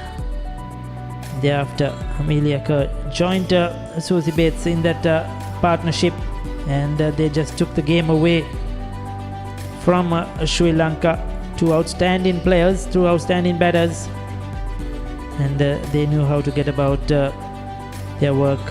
In between the wickets was impressive, putting the loose ball away, just toying with the Sri Lankan spinners, never letting them settle down, and a few good shots in between. Susie Bates got to another half century here, 2016 T20 internationals, before she was out, and Sophie Devine saw it through with Amelia Kay towards the end to win in 18.4 overs.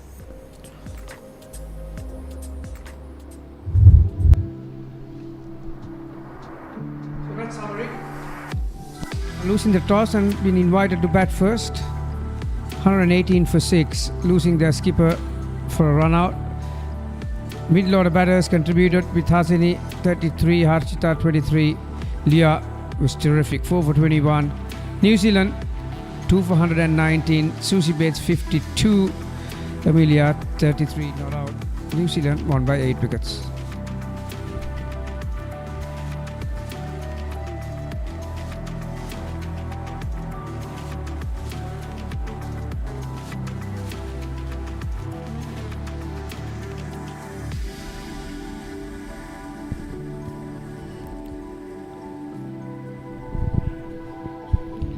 So there you go, Susie Bates, a good half century, a quality player. We've said right throughout her innings, She plays some good cricketing shots, using her feet really well, looking to play straight. She was very impressive, beautiful to watch when she plays those conventional cricketing shots. And she's a dominant T20 player, dominant international player. Has scored runs around the world against all attacks. And today, another impressive half century.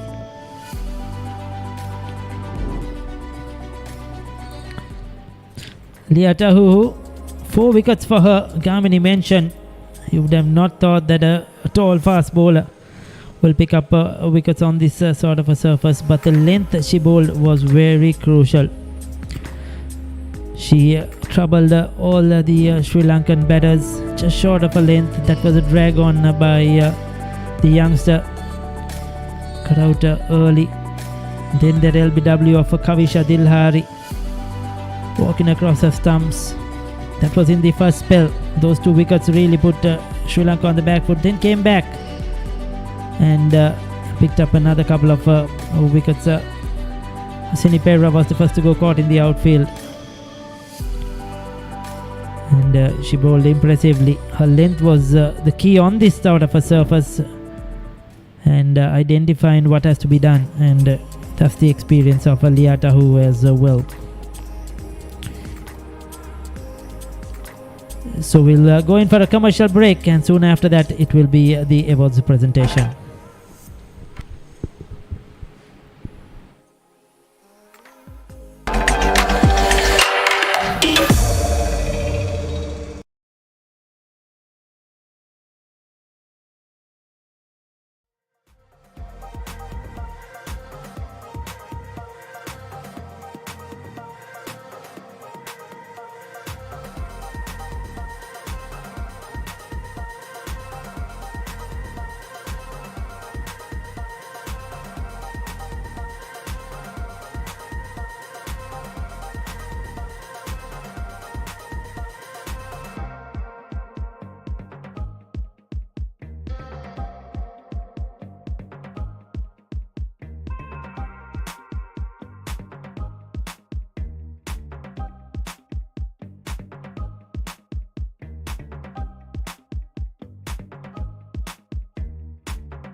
So there you go.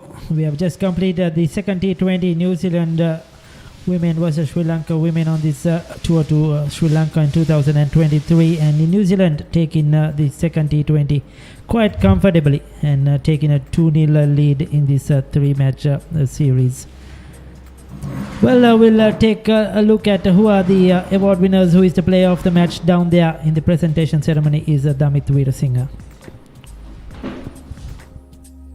Good afternoon, ladies and gentlemen. It's time for the post-match presentation of the second T20I game between Sri Lanka women and New Zealand women. First of all, I would like to speak to the losing captain, Sri Lanka, Chamari Athapattu. Chamari, another hard game for you all. Where did Sri Lanka lose this game again? Actually, I got out in first 2 overs. The main reason that, and I think 118 runs is not enough for defend. So especially in these conditions, at least we have 140, 145 because New Zealand has good batting lineup. So yeah, our bowling department done really good today, but unfortunately batters doing some more mistakes today. So we have to adjust these conditions for next games. Now the series is already lost. What plans for the final and the third game? Yeah, I know. I know the series is gone, but the thing is, every point is very crucial for the ranking. So we stick with our plans. We try to play our positive we try to play in our positive cricket next game. Thank you, Chamari. Wish you all the very best. Thank you. Next, we'd like to speak to the winning captain, Sophie Devine.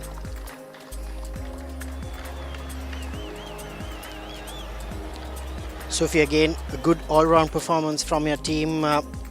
What good things did you all do, especially in this game?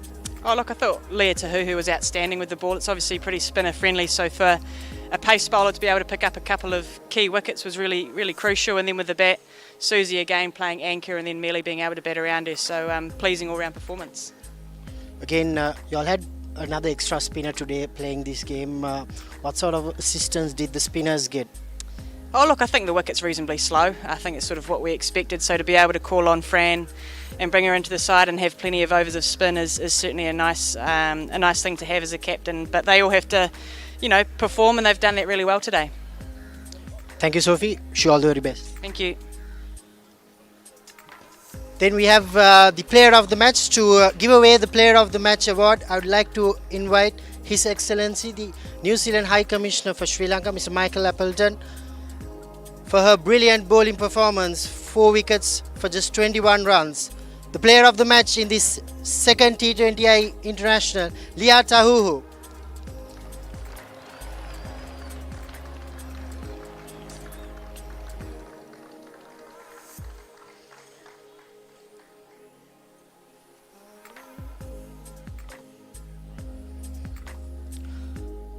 Leah, first of all, congratulations in winning the player of the match award. On a spin-friendly wicket, a fast bowler taking 4 wickets, how pleased are you? Yeah, really happy with that. Obviously, we went away after the first game and talked about how we as pace bowlers can be effective, so it was nice to go out there and execute some of that today. How's been the tour so far for you, individually and as a team as well? Yeah, I think it's been good. It's been obviously a lot of learnings and playing in some different conditions from Gaul to what we're now playing on here in Colombo, so we've had to adapt quickly, and I think we've done that quite nicely. Thanks, Leah. Wish you all the very best. Thank you. So that's it from the post-match presentation. Yes, thank you, Damit. So there I go, Leah Tahuhu for 4 wickets, the player of the match, and New Zealand winning the game comfortably at the end by 8 wickets. So there you go, that's the match summary. Sri Lanka put into bat just 118 once again, losing at the Pattu earlier. Hasini Perera batted well for a 33, Harshika Samaravikrama 23, Nilakshi De Silva 22, Leah Tahuhu 4 for 21, and Eden Carson once again brilliant 1 for 15. Chasing down the target, Susie Bates 52 of 53, her 26th international T20 international half century. Amelia Kerr seen the team home 33 not out, and Bernadine getting 24. Kavisha Dillari and Inoka Runaway picking up a wicket each. New Zealand winning the second T20 and also winning that series with 1 game to go by 8 wickets.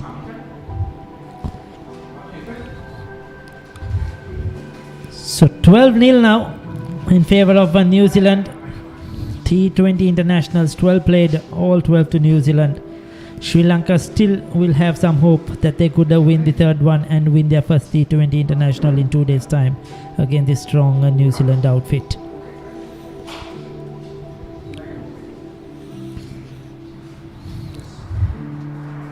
Well, so far it has been a very good tour to Sri Lanka for New Zealand. They lost the ODI series 2-1 though in a goal, but they won both the T20s so far. 2 days ago here by 5 wickets and today by 8 wickets. One more game left in this tour. That's in 2 days' time on the 12th of July here at the Pisara Oval, the third and final T20 coming up. So, and of course, we will be bringing you that live coverage of the third T20 as well from the Pisara Oval. When New Zealand women take on Sri Lanka, we will be coming to you live on the papare.com and Dialogue TV. So please join us approximately 9:45 a.m. Sri Lankan time for the third T20. So that's it from all of us here. From the papare.com, from the Oval, from the commentary box. We'll meet you again in 2 days' time. Until then, it's a goodbye.